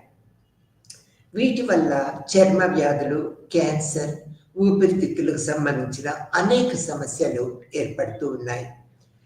జౌళి మిల్లుల్లోని కార్మికులు ఎక్కువ మంది బైసోనీసిస్, మళ్ళీ న్యూమోనియా, కోనిసిస్ వంటి వ్యాధులకి గురి అవుతూ ఉన్నారు. అలానే పలకల పరిశ్రమ, బంగారు గని కార్మికులు ఎప్సైటిటాసిస్, సిలికోసిస్ వంటి వ్యాధుల బారిన కూడా పడుతూ ఉన్నారు. పారిశ్రామిక వాహన కాలుష్యానికి కారణముగా కలిగే జబ్బులు ఈ యొక్క షుగర్ క్షయే కాక శారీరక మానసిక వ్యాధులకి గురి కావటము, ఆయు ప్రమాణం తగ్గిపోవటము జరుగుతూ ఉంటుంది. పర్యావరణ పరిస్థితులు దిగజారటం అనేది జనాభా పెరుగుదల వల్ల అనటానికి సరైన ఆధారాలు లేవు. ఇలాంటి పరిణామాలు సాంకేతిక పరిజ్ఞానము చక్కగా వినియోగించుకోకపోవటము, ముఖ్యమైన పారిశ్రామిక అభివృద్ధి చెందిన దేశాలు ముఖ్యమైన కారణంగా ఈ యొక్క బ్యారీ కామన్ అనే పర్యావరణ నిపుణుడు భావించాడు. ప్రజల జీవన ప్రమాణాలు తగ్గిపోవటానికి మరికొన్ని ముఖ్యమైన కారణాలు పౌష్టికాహార లోపము, వ్యాధులు, అపరిశుభ్రమైన పరిసరాలు, అధిక సంఖ్యలో శిశు మరణాలు, పేదరికానికి మూలము అభివృద్ధి పేరుతో ప్రకృతి సిద్ధమైన వనరులను విపరీతంగా వాడటమే అని కూడా గుర్తించడం జరిగింది. ఈ యొక్క వాయు కాలుష్య మూలాలు ఎలా జరుగుతూ ఉన్నాయంటే, గృహ సంబంధమైన మూలం, వాహన సంబంధమైన మూలాలు, పరిశ్రమ సంబంధమైన మూలాలుగా మనం చెప్పుకోవచ్చు అన్నమాట. వాయు కాలుష్యము మొత్తము వాతావరణ కాలుష్యము వివిధ అంశాలపై ఆధారపడి ఉంటుంది. ముఖ్యంగా జనసాంద్రత, పారిశ్రామిక అభివృద్ధి, భౌగోళిక పరిస్థితి, సామాజిక ఆర్థిక నిర్మితులు మొదలైన వాటిపై ఆధారపడి ఉంటాయి. పెద్ద పెద్ద పరిశ్రమలను కొన్ని ప్రాంతాలలోనే కేంద్రీకృతం చేయటం వల్ల జనసమర్థత అధికం కావటం, పరిశ్రమల నుంచి వెలువడే వ్యర్థ పదార్థాలు హానికరమైన రసాయనాల వంటి జలవాయు కాలుష్యాలను కారణమవుతూ ఉన్నాయి. మన దేశంలో మహానగరాలైన ఢిల్లీ, కలకత్తా, బొంబాయి నగరాలు తీవ్రమైన కాలుష్య సమస్యలు ఎదుర్కొంటూ ఉన్నాయి. మనం రోజు కూడా పేపర్స్లో చూస్తూ ఉన్నాం. వాయు కాలుష్య స్వభావం ఎలా ఉంటుందంటే, వాయు కాలుష్యము ముఖ్యంగా ఫ్యాక్టరీల నుంచి వెలువడే పొగ వల్ల, వాహనాలు వదిలే పొగ వల్ల ఏర్పడుతూ ఉంటుంది. అంతేకాక మరికొన్ని కంటికి కనిపించని వాయువులు కూడా వాయు కాలుష్యానికి కారణమవుతాయి. వీటిని గుర్తించడము చాలా కష్టం. ఇలా కనిపించని వాయువులు మరీ ప్రమాదకరమైనవి. ఇళ్ల నుంచి, వాహనాల నుంచి వెలువడే పొగలో కార్బన్, హైడ్రోకార్బన్ మొదలైన వాటి సూక్ష్మ రేణువులు గాలిలో కలిసి దాన్ని కలుషితం చేస్తూ ఉంటాయి. ఇలాంటి రేణువులు విద్యుత్ పూరితంగా ఉండటం వల్ల ఎలక్ట్రోస్టాటిక్ శక్తితో గాలిలో తేలుతూ ఉంటాయి. పరిశ్రమల ద్వారా వెలువడే విషపూరిత వాయువులు వాయు కాలుష్యానికి ప్రముఖ కారణంగా మనం చెప్పుకోవచ్చు. ఈ యొక్క వాయు కాలుష్యం వల్ల మానవులపై దీని ప్రభావం ఎలా ఉంటుందో కూడా ఇప్పుడు తెలుసుకుందాం. వాయు కాలుష్యం వల్ల మానవుల ఆరోగ్యము బాగా దెబ్బతింటుంది. పరిశ్రమల నుంచి వెలువడే వాయువులను రంగు, వాసన ఉంటాయి. ఈ లక్షణాలని వీటిని గుర్తించటము, జాగ్రత్త పడటము సులభం. కానీ ఏ రకమైన వాసన, రంగు లేని కార్బన్ మోనోఆక్సైడ్ వంటి వాయువులు వాతావరణాన్ని విషపూరితం చేసి జనుల యొక్క ఆరోగ్యాన్ని దెబ్బతీస్తూ ఉంటాయి. ఇలాంటి విషపూరితమైన వాయువులు ఊపిరితిత్తుల వ్యాధులు, ఈ యొక్క హార్ట్ సంబంధించిన వ్యాధులు, కడుపులో క్యాన్సర్, ఈ యొక్క న్యూమోనియా వంటి వ్యాధులకి గురి అవుతూ ఉంటారు జనులందరూ. మొక్కలపై ఈ వాయు కాలుష్యము విపరీతమైన ప్రభావం చూపుతూ ఉంటుంది. పక్షులపై కూడా ఈ వాయు కాలుష్యము ఎంతో ప్రభావాన్ని చూపుతూ ఉంటుంది. వాతావరణంపై వాయు కాలుష్య ప్రభావం మన చుట్టూ ఉన్న వాతావరణంపై కూడా పడుతూ ఉంటుంది. కాలుష్యం వల్ల ఏర్పడే దుష్పరిమాణాలను వరదలు, దుర్భిక్ష పరిస్థితులు, అడవుల అంతరించడం వంటి ప్రమాదాలు ఏర్పడటమే కాక వాయు కాలుష్యం వల్ల వాతావరణంలోని ఓజోన్ పొర క్రమముగా పలచబడుతూ ఉంటుంది. వాతావరణము చట్టపరమైన నియంత్రణ. ఈ యొక్క వాయు కాలుష్యాల నియంత్రణ ప్రాంతంలో ఎలాంటి పరిశ్రమలు కాలుష్య నియంత్రణ బోర్డు పూర్వానుమతి లేనిది స్థాపించడానికి వీల్లేదు. కాలుష్య నియంత్రణ చట్టాన్ని అమలు చేసే అధికారాన్ని రాష్ట్ర స్థాయిలో బోర్డులు, మున్సిపల్ అధికారులను, ఇన్స్పెక్టర్లకి ఇవ్వటం జరుగుతూ ఉంటుంది. ఈ యొక్క ఉన్న నిబంధనలు తోడు 1986లో నూతన పర్యావరణ పరిరక్షణ చట్టాన్ని ఒకదాన్ని కేంద్రము రూపొందించింది. ఈ చట్టము ప్రకృతి, మానవుల మధ్య సంబంధాలను, భిన్న రకాల కాలుష్య కారకాలను ఈ చట్టము కంట్రోల్ చేస్తూ ఉంటుంది అనేది మనం గుర్తుంచుకోవాల్సిన విషయం. ఈ వాయు కాలుష్యం తర్వాత మనము అతి ప్రముఖంగా చెప్పుకోవాల్సింది నీటి కాలుష్యం. ఈ కలుషిత మానవుల ఆరోగ్యానికి ప్రమాదమైనది ఈ నీటి కాలుష్యం. మనిషి అనాలోచిత చర్యల ఫలితముగా జలాశయాలు కలుషితమైపోతూ ఉన్నాయి. జల కాలుష్యం వల్ల అనేక జీవరాశులు వినాశనానికి గురవుతూ ఉన్నాయి. భూగర్భ జలము కూడా మానవుల వివిధ కార్యకలాపాల వల్ల కలుషితమైపోతూ ఉన్నాయి. పరిశ్రమల నుంచి వెలువడే అనేక రసాయనాలు, వ్యర్థ పదార్థాలు కూడా నీటిని కలుషితం చేసి ప్రజల ఆరోగ్యాన్ని నిరంతరము దెబ్బతీస్తూ ఉన్నాయి. థర్మల్ కాలుష్య పరిశ్రమలు, జల కాలుష్యము, కబేళాలు, డైరీ ఫార్మలు, అపరిశుద్ధ నివాస స్థల కాలుష్యాలు, ఇవన్నీ కూడా ఈ నీటి కాలుష్యానికి ప్రథమంగా చెప్పుకుంటూ ఉంటాము. మన దేశంలో అనేక పెద్ద నగరాలు, పట్టణాలు కాలుష్య సమస్య బాధలు అనుభవిస్తున్నవే. దీనికి కలకత్తాను మంచి ఉదాహరణగా చెప్పుకోవచ్చు. ఈ మహానగరము హుగ్లీ నదీ తీరములో ఉన్నది. ఈ నదీ తీరము వెంబటి 159 మంది పరిశ్రమలు ఉన్నాయి. మురుగునీటిని, పరిశ్రమ వ్యర్థ పదార్థాలను శుద్ధి చేయటం కొంతవరకు, వాటిని విషరహితంగా చేయగలిగినందువల్ల తీవ్రమైన ప్రభావాలు ఏమీ లేకపోయినప్పటికీ ఈ నదిలో చేపల వేట బాగా తగ్గిపోయిందనేది మనం చెప్పుకోవచ్చు. మన దేశంలో బాగా దెబ్బతిన్న నీటి వనరులు, జలాశయాలలో ముఖ్యమైనవి. బొంబాయి దగ్గరున్న ప్రపంచంలోకెల్లా అధిక కాలుష్యానికి గురైన ప్రాంతం ఇది. జిధానిక్రి కళ్యాణ్ పారిశ్రామిక ప్రాంతంగా మనం చెప్పుకుంటూ ఉంటాం. దుర్గాపూర్ సమీపంలో దామోదర నదీ తీర ప్రాంతం పారిశ్రామిక ప్రాంతము. కాన్పూర్ పట్టణ సమీపంలో గల గంగా నది, ఇక్కడ నీరు అధిక కాలుష్యానికి గురి అయి దుర్గంధము వెలువడుతూ ఉంటుంది. బరోడా సమీపంలో మహీ నదీ ప్రాంతం, ఈ నది నీటిని 160 పరిశ్రమలు వాడుకుంటున్నాయి. కేరళలోని ఉద్యోగ మండల కాంప్లెక్స్, ఇది పెరియార్ నది సమీపంలో ఉన్నది. కోటా ఇండస్ట్రియల్ కాంప్లెక్స్ సంబంధించిన చంబల్ టౌన్ స్ట్రీట్, ఇవన్నీ కూడా మనము ప్రముఖంగా చెప్పుకుంటూ ఉంటాం. ఈ యొక్క నీటి కాలుష్యానికి source of the water pollution అనేది కూడా మనం తెలుసుకోవాల్సిన విషయం. భారతదేశంలో నీటి కాలుష్యానికి అనేక రకాల పద్ధతులు ఉన్నాయన్నమాట. పరిశ్రమల నుంచి వెలువడే రసాయనాలు, నేల మీద పోగు చేసిన వ్యర్థ పదార్థాలు, రసాయనిక ఎరువులు నీటి కాలుష్యము, వాయు కాలుష్య కారణాల వల్ల కూడా కలగవచ్చు. నీటి కాలుష్యానికి చట్టపరమైన క్రమబద్ధీకరణ అనేది 1972లో యుఎన్లో ఆధ్వర్యంలో హ్యూమన్ ఎన్వైరన్మెంట్ పై ఒక అంతర్జాతీయ సదస్సు జరిగింది. 1972లో డిసెంబర్ 15న యునైటెడ్ నేషన్స్ లో సర్వసభ్య సమావేశంలో ఒక తీర్మానం కూడా ఆమోదించబడింది. పర్యావరణ రక్షణకు సంబంధించిన రాజ్యాంగపరమైన చర్యలు తీసుకున్న దేశాలలో భారతదేశం కూడా ఒకటి.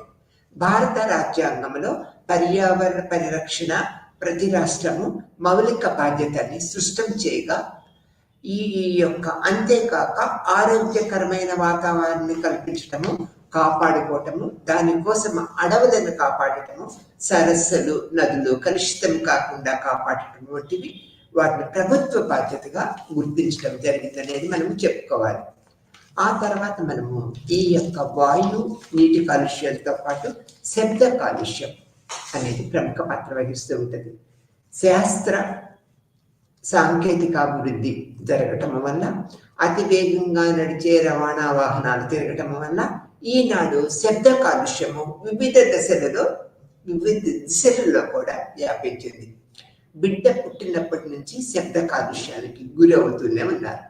అలారం గంటల వల్ల కానీ, రేడియో, టెలివిజన్, లౌడ్ స్పీకర్లు, స్కూల్ యొక్క బెల్స్, రైళ్లు, మోటారు వాహనాలు, పరిశ్రమల యంత్రాలు వివిధ స్థాయిల్లో శబ్దాన్ని కలిగిస్తూనే ఉంటాయి.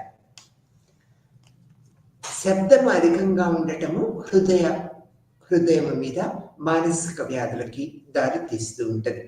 మానవ శరీరంపై శబ్ద ప్రభావము తీవ్రంగా ఉంటది. అంతేకాక శబ్దము నగరాలలో సంచలనం సృష్టిస్తూ ఉన్నది, సామర్థ్యాన్ని తగ్గిస్తూ ఉన్నది, నిద్రను భంగపరుస్తూ ఉంటది. అంతేకాక దీనివల్ల నరాల బలహీనత కూడా ఏర్పడే ప్రమాదం ఉన్నది. శబ్దము కంటే శ్రావ్యమైన సంగీతము లక్షణము లేని లేదా అనవసర శబ్దమే.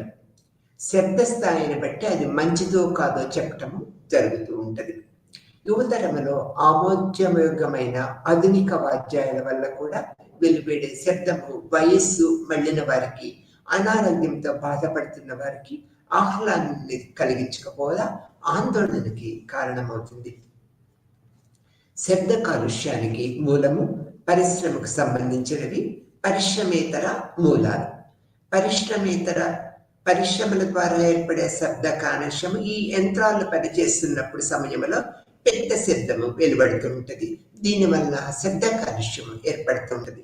పరిశ్రమేతర పద్ధతుల్లోకి వచ్చినట్లయితే లౌడ్ స్పీకర్స్, ఆటోమొబైల్స్, ట్రైన్స్, విమానాలు, భవన నిర్మాణాలు, అంతరిక్షంలో శాటిలైట్స్ ప్రయోగించడము, రేడియో, మైక్రోఫోన్లను వాడటం, ఇవన్నీ కూడా శబ్ద కాలుష్యానికి మనకి సంబంధించిన అది. ఆ తర్వాత శబ్ద కాలుష్య ప్రభావాలు మానవ శరీరంపై విపరీతమైన ప్రభావాన్ని చూపుతూ ఉంటాయి. ప్రవర్తనకు సంబంధించిన బిహేవియర్ ఎఫెక్ట్స్, ప్రవర్తనకు సంబంధించిన అనేక పద్ధతులు కూడా ఈ శబ్ద కాలుష్యం దోహదం చేస్తుంది. వ్యక్తిగత ప్రభావాలు కూడా దీనికి దోహదం చేస్తూ ఉంటాయి. అధిక శబ్దాన్ని హార్ట్ ప్రాబ్లం గురి చేస్తుంది. హైపర్ టెన్షన్, నిద్రాభంగము, ఒత్తిడి, ప్రమాదాల నుంచి కూడా శబ్ద కాలుష్యము కారణమవుతూ ఉంటుంది అనేది మనం గుర్తుపెట్టుకోవాల్సిన విషయం. ఈ యొక్క కాలుష్య నియంత్రణ, పొల్యూషన్ కంట్రోల్ బోర్డు వీటన్నిటిని కూడా పర్యవేక్షిస్తూ ఉంటుంది. ఇది కంట్రోల్ చేస్తూ ఉంటుంది అనేది మనం చెప్పుకోవచ్చు. ఇది స్టేట్ అండ్ సెంట్రల్ గవర్నమెంట్ ఆధ్వర్యంలో పొల్యూషన్ కంట్రోల్ బోర్డు మనము చెప్పుకోవాల్సిన విషయంగా చెప్తూ ఉంటాం. కాలుష్యాన్ని అదుపు చేయడానికి పొల్యూషన్ బోర్డు ఎటువంటి చర్యలు తీసుకుంటుందంటే, రవాణా వాహనాల వల్ల వాయు కాలుష్యాన్ని తగ్గించడానికి వాహన తయారీలో కార్లు, బస్సులు, ట్రక్కులు రూపకల్పనలో అవసరమైన మార్పులు ప్రవేశపెట్టడం, ప్రధాన కూడళ్లలోనూ ఓవర్లను నిర్మించి వాతావరణ కాలుష్యాన్ని కొంత మేరకు తగ్గించడానికి ఇవి తోడ్పడుతూ ఉంటాయి. ఆ తర్వాత పరిశ్రమలు, వాటి నుంచే వెలువడే రసాయనాలు, వ్యర్థ పదార్థాలు మొదలైన నిర్గతాలను సరస్సులు, నదులు, సముద్ర జలాలలో మళ్లించకుండా కూడా కంట్రోల్ చేస్తూ ఉంటాయి. పరిశ్రమలలోని బొగ్గు వాడటము ఈనాడు బాగా తగ్గిపోయింది. ఇప్పుడు బొగ్గును విద్యుత్ శక్తి తయారీకి దాని థర్మో ఎలక్ట్రికల్ యూనిట్లకు తరలించడము జరుగుతూ ఉన్నది. దానిలో ఉత్పత్తి అయ్యే విద్యుత్తుతో పరిశ్రమలు అన్ని కూడా నడుస్తూ ఉన్నాయి. అంటే పరిశ్రమలలో బొగ్గు వాడటము చాలా తగ్గిపోయింది అనేది మనం చెప్పుకోవాలి. పరిశ్రమలను పట్టణ ప్రాంతంలోని గ్రామ ప్రాంతాలకు తరలించడము మరో ముఖ్యమైన చర్యగా పేర్కొనవచ్చు. దీనివల్ల నగరాలలో ఎదుర్కొంటున్న పర్యావరణ కాలుష్య సమస్య చాలా వరకు తగ్గుతుందనేది మనం పేర్కొనవచ్చు. భారత ప్రభుత్వము ఎన్వైరన్మెంట్ ప్రొటెక్షన్ చట్టాన్ని 1986లో చేసింది. జాతీయ స్థాయిలో పర్యావరణ పరిరక్షణకు అవసరమైన ప్రణాళికలు రూపొందించటము, వాటిని అమలు చేయటం ద్వారా కాలుష్యాన్ని నివారించటము, నియంత్రించటము జరుగుతూ ఉంటుంది. ఇది పొల్యూషన్ కంట్రోల్ బోర్డు తీసుకుంటున్న చర్యలు. ప్రస్తుత పర్యావరణానికి సంబంధించిన ఒక ప్రత్యేకమైన మంత్రిత్వ శాఖ కూడా ఎన్వైరన్మెంట్ అండ్ ఫారెస్ట్ లో ఏర్పరచడం జరిగింది. వివిధ రాష్ట్రాలు చేపట్టే పర్యావరణ పరిరక్షణ చర్యలను సమన్వయం చేయటము, తగిన ప్రణాళికను రూపొందించటము ఈ మంత్రిత్వ శాఖ బాధ్యతగా భారత ప్రభుత్వం నిర్ణయించడం జరిగింది. ఆ తర్వాత ఈనాడు పర్యావరణ కాలుష్యము ప్రపంచవ్యాప్త సమస్య అయిపోయింది. ప్రపంచ దేశాలన్నీ సమన్వయంగా కృషి చేసి సమగ్ర ప్రణాళికలను రూపొందించి సిద్ధశుద్ధితో అమలు చేస్తేనే ఈ సమస్యను పరిష్కరించడం సాధ్యమవుతూ ఉంటుంది. ఈ సమస్య స్వవిషయంలో ప్రజలలో మంచి అవగాహన కల్పించాలి. పర్యావరణ కాలుష్యానికి మనుషులు నిర్వహించే వివిధ కార్యకలాపాలే ముఖ్య కారణమని ప్రజలు గుర్తుపెట్టుకునేట్లు చేయటము ఆయా దేశాల ప్రభుత్వాల బాధ్యత. పర్యావరణ కాలుష్యాన్ని ప్రధాన కారణాలు నగరీకరణ, పారిశ్రామికీకరణ, సాంప్రదాయ ఇంధన వనరులు, జనాభా పెరుగుదల, సహజ పర్యావరణ సంతులనము దెబ్బతినటము, ఆర్థిక ప్రయోజనాల కోసం జంతుజాలాన్ని నాశనం చేయటము, ఇవన్నీ కూడా పరిగణలోకి తీసుకోవాలి. ఈ సమస్య తీవ్రతను ప్రపంచ ప్రజలు గుర్తించేట్లు చేయటము ఎంతైనా అవసరం. కాలుష్యానికి కారణాలు, దానికి వల్ల కలిగే పర్యవసానాల గురించి ప్రజలకి వివరించాలి. కాలుష్యం వల్ల మానవులు శారీరకంగానే కాక మానసికంగా కూడా హాని కలుగుతుందనే వాస్తవాన్ని ప్రజలు కూడా గుర్తించాలి. భారతదేశంలో పర్యావరణ పరిరక్షణ ప్రభుత్వ బాధ్యతగాను పౌరుల విధిగాను భావించటము జరిగింది. దీనికి సంబంధించి రాజ్యాంగంలోని చర్యల గురించి ఆదేశ సూత్రాలలో దీన్ని చేర్చడము గమనించవచ్చు. ఈ విధంగా ప్రభుత్వములో పర్యావరణాన్ని పరిరక్షించటము, అటవిక సంపద ప్రతిపక్షాలను కాపాడటము రాజ్యాంగం నిర్వహించాల్సిన విధుల్లో ఒకటిగా పేర్కొనడం జరిగింది. పర్యావరణం దెబ్బతింటము అనేది దారిద్ర్యానికి, అనారోగ్యానికి ప్రధాన కారణం. పరిశుభ్రమైన తాగునీరు, పారిశుధ్యము, సరైన డ్రైనేజ్ ఏర్పాట్లు, మరుగుదొడ్ల ఏర్పాట్లు, రహదారులను శుభ్రపరచడం వంటి చర్యలను తీసుకోవటము ఎంతో అవసరంగా ప్రభుత్వాలు గుర్తించాలి. మన మనుగడకు, అభివృద్ధికి అత్యవసరమైన పరిశుభ్రమైన పర్యావరణం విషయంలో మన అవగాహన మరింత మెరుగుపడాల్సిన అవసరము ఎంతైనా ఉంది. దేశానికి స్వాతంత్రం లభించి 75 సంవత్సరాలు గడిచిన అనేక ప్రణాళికలు రూపొందించి అమలు చేసిన ప్రజా జీవితము మెరుగుపడలేదు. సరికదా కొన్ని ప్రాంతాలలో మరింత క్షీణించిందనేది గుర్తించవలసిన విషయం. అనేక రంగాలలో, ముఖ్యంగా గృహ వసతి, తర్వాత ఉపాధి, ఆరోగ్యము మొదలైనవి ఆశించినంత పురోగతి కనిపించలేదు. దీనిలో దేశంలో అధిక సంఖ్యాకులు దారిద్ర్య రేఖకు అడుగునే నివసిస్తూ ఉన్నారనేది కూడా మనము నిర్ధారించవచ్చు. ఈనాటికి ప్రపంచ జనాభాలో 14 బిలియన్లు చేరుకుంటుందనేది ప్రభుత్వానికి కలవరపరుస్తూ ఉన్నది సమస్యగా తెలుసుకోవచ్చు. జనాభాల మధ్య సంతులనము ఏర్పాటు, ప్రభుత్వ చర్యలు తీసుకోవాల్సిన అవసరాన్ని గురించి ఎందరో ఎన్వైరన్మెంట్ నిపుణులు ఎన్నో పర్యాయాలు, సూచనలు, సలహాలు నిరంతరము ఇస్తూనే ఉంటారు. ఇలా ఇచ్చిన వారిలో గైక్వాజ్ ఒకరు. భారతదేశ జనాభా అవసరాలు సరిపడే ప్రమాణంలో అత్యవసర సేవలు అందించలేనంతగా పెరుగుతున్నది. ఈ నేపథ్యంలో పర్యావరణ వనరులు, ఆర్థిక సామాజిక అవసరాల మధ్య సంతులనం ఉండేటట్లుగా చూడటానికి, అభివృద్ధి సాధించడానికి పేదరిక నిర్మూలన, పౌష్టికాహారం అందుబాటులోకి తేవడము, జనాభా అనేవి ప్రముఖ పాత్ర వహిస్తూ ఉంటాయనేది మనం తెలుసుకోవాల్సిన విషయం.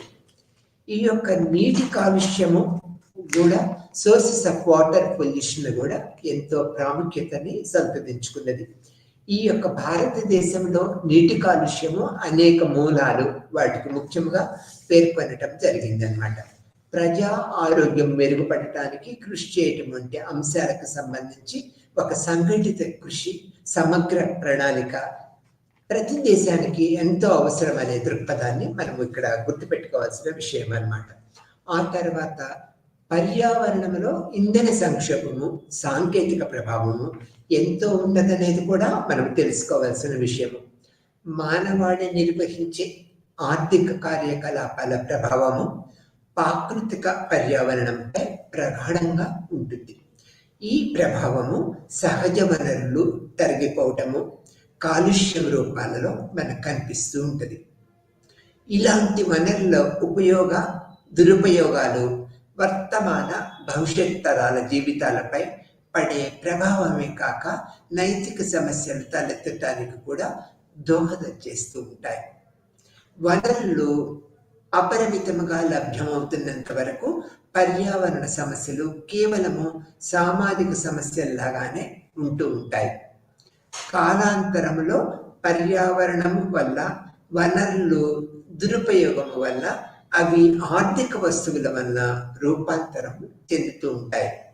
ఈ కారణము వల్ల పర్యావరణ నాణ్యత అనేది అధిక శాతము వ్యాకోచత్వంతో సంబంధం గలది. అంతేకాక పర్యావరణ నాణ్యత ఒక విలాస వస్తువుగా మారిపోయింది. అంటే చక్కని పర్యావరణ పరిస్థితులను ఉన్నత ఆదాయ వర్గము వారు ఎంత మూల్యమైనా చెల్లించడానికి సంసిద్ధంగా ఉన్నారు. ఈనాటి నగరాలలోని పర్యావరణ వివిధ పరిశ్రమలు నగరాలలో కేంద్రీకృతం కావటం వల్ల, జనసమర్థము పెరగటం వల్ల ప్రస్తుతమున్న రహదారులు, దినదినము పెరుగుతున్న వాహనాలు, జనసంచారము వల్ల అనేక కాలుష్య సమస్యల్ని ఎదుర్కొంటూ ఉన్నాయి. భారతదేశము, చైనా నగరాలలో శీతాకాలంలో థర్మల్ ఇన్వర్షన్ సర్వసాధారణం. కొన్ని ఆగ్నేషియా నగరాలలో సంవత్సరంలో అధిక భాగము పర్యావరణ కాలుష్యాన్ని పారదోగటానికి సహాయపడే పవనాలు అతి స్వల్ప కాలమే ఉండటము, మోటారు వాహనాలు అధిక సంఖ్యలో ఉండటము, సూర్యరశ్మి అత్యధికంగా ఉండటం వల్ల కాంతి రసాయన పొగమంచు ఈ యొక్క సమస్య నానాటికి పెరుగుతున్న సమస్యగా పరిగణించడం జరుగుతున్నది అనేది మనము ఇక్కడ గుర్తు పెట్టుకోవాల్సిన విషయము. ఈ తర్వాత నీటి కాలుష్య క్రమబద్ధీకరణ అనేది అన్ని ప్రభుత్వాలు, అన్ని రాష్ట్రాలు తీసుకుంటూ ఉన్నాయి. ఈ యొక్క శబ్ద కాలుష్యము, ఈ యొక్క ప్రభావాలన్నీ కూడా నిరంతరము ఈ యొక్క కాలుష్య పద్ధతులను కంట్రోల్ చేయడానికి దోహదం చేస్తూ ఉన్నాయి. పర్యావరణ ఇంధన సంక్షోభము, సాంకేతిక ప్రభావం ఈనాటి ముఖ్యమైన సమస్య మానవుడు అతని చుట్టూ ఉన్న పర్యావరణానికి ఉన్న సంబంధం. ఈ సమస్య ఒక ముఖ్యమైన సామాజిక సమస్య. మానవుని మనుగడ వివేకముతో ప్రవర్తించడం పైన ఆధారపడి ఉంటుంది. మన జీవనాధారమైన సున్నితమైన జీవావరణ వ్యవస్థ, దీన్ని ఇంగ్లీష్లో ఎకోసిస్టమ్ అంటూ ఉంటాం. ఈనాడు వ్యాపార పరంగా విపరీతమైన దాడికి, జనసంఖ్య అవసరాలకు, పారిశ్రామిక కాలుష్యానికి గురి అవుతూ ఉన్నది. అధిక జనాభా సాంకేతిక పరిజ్ఞాన దురుపయోగాలకు గురి అవుతున్న ప్రాకృతిక వాతావరణాన్ని పరిరక్షించడానికి తీవ్రమైన కృషి ఎంతో అవసరం అన్నమాట. ఆ తర్వాత విషయుక్త రసాయనిక పరిశ్రమల్లో పనిచేస్తున్న వారికి క్యాన్సర్ వ్యాధి చూసే అవకాశాలు అధికంగా ఉంటాయి. కెమిస్టులు రక్తం ఉత్పత్తి చేసే అవయవాల క్యాన్సర్కు గురయ్యే అవకాశము ఎక్కువగా ఉన్నాయని పరిశోధనలో తేలింది. పెట్రోలు, డీజిల్ ఇంధనాల్లో కలిగే యంత్రాల నుంచి కాలుష్య కారకాలు ఎన్నో వెలువడుతూ ఉంటాయి. వివిధ రసాయనాలను ఉపయోగించేటప్పుడు వెలువడే వాయువులు వాతావరణంలో చేరి వర్షంతో కలిసి తిరిగి భూమిపైనే చేరుతాయి. ఆమ్లభరిత వర్షము వాహనాలపై ఉన్న లోహనాన్ని, రంగుని తినేస్తుంది అన్నది కూడా మనం గుర్తుపెట్టుకోవాల్సిన విషయం. ఆ తర్వాత ఇక్కడ పెరుగుతున్న ఈ యొక్క సమస్యకు తక్షణమే పరిష్కరణకు తగిన చర్యలు చేపట్టవలసిన అవసరము ఎంతో ఉన్నది. అవి ఎలాంటి చర్యలంటే, పెరుగుతున్న జనాభా అవసరాలకు తగినంత ఇంధనము లభ్యమయ్యేటట్లు చూచటం, కాలుష్యము తగ్గించటం ద్వారా పర్యావరణ కాలుష్యము తగ్గించడము, అణు ఇంధనము జల విద్యుత్ వాడకముతో ముడిపడి ఉన్న భద్రతా సమస్యను తగ్గించటం, పర్యావరణ కాలుష్యాన్ని కలిగించని, భద్రతకు ముప్పు కలిగించని ఇంధన వనరులను వాడటంపై పెద్ద ఎత్తున ఉపయోగంలోకి తేవటం జరుగుతూ ఉంటారు. ఇలాంటి వనరులతో బయోగ్యాస్ ముఖ్యమైనది. ముఖ్యంగా భారతదేశానికి సంబంధించినంత వరకు ఈ బయోగ్యాస్ వాడటం వల్ల, సాంకేతిక పద్ధతి వల్ల ఎన్నో కాలుష్య నివారణ పద్ధతులు మనం నివారించవచ్చు. ఈ యొక్క ముళ్ళ కొమ్మలు నరకటము, చేతులకు కలిగే గాయాలు కలగకుండా వీలవుతూ ఉంటుంది ఈ బయోగ్యాస్ వాడటం వల్ల. పొగ, మసి వాటి బాధలను ఇది నివారించగలుగుతుంది. వంట చెరుకు, పిడకలు వంటి వాటిని నిల్వ చేయడానికి ఇంట్లో ఎక్కువ స్థలము అవసరమవుతుంది. అంతేకాక ఇంట్లోనే వాటిని నిల్వ చేయటం వల్ల ఇంటి యొక్క శుభ్రత కూడా దెబ్బతింటుంది. అందువల్ల వంట ఇంటి చాకరీ తగ్గించడం వల్ల ఎక్కువ సమయము పిల్లలతో గడిపే అవకాశం ఏర్పడింది బయోగ్యాస్ వాడటం వల్ల. వంట చెరువు కోసం దూర ప్రాంతాలకు వెళ్ళటం వల్ల పెద్ద పిల్లలు, చిన్న పిల్లలను చూసుకోవాల్సిన అవసరం ఉండేది.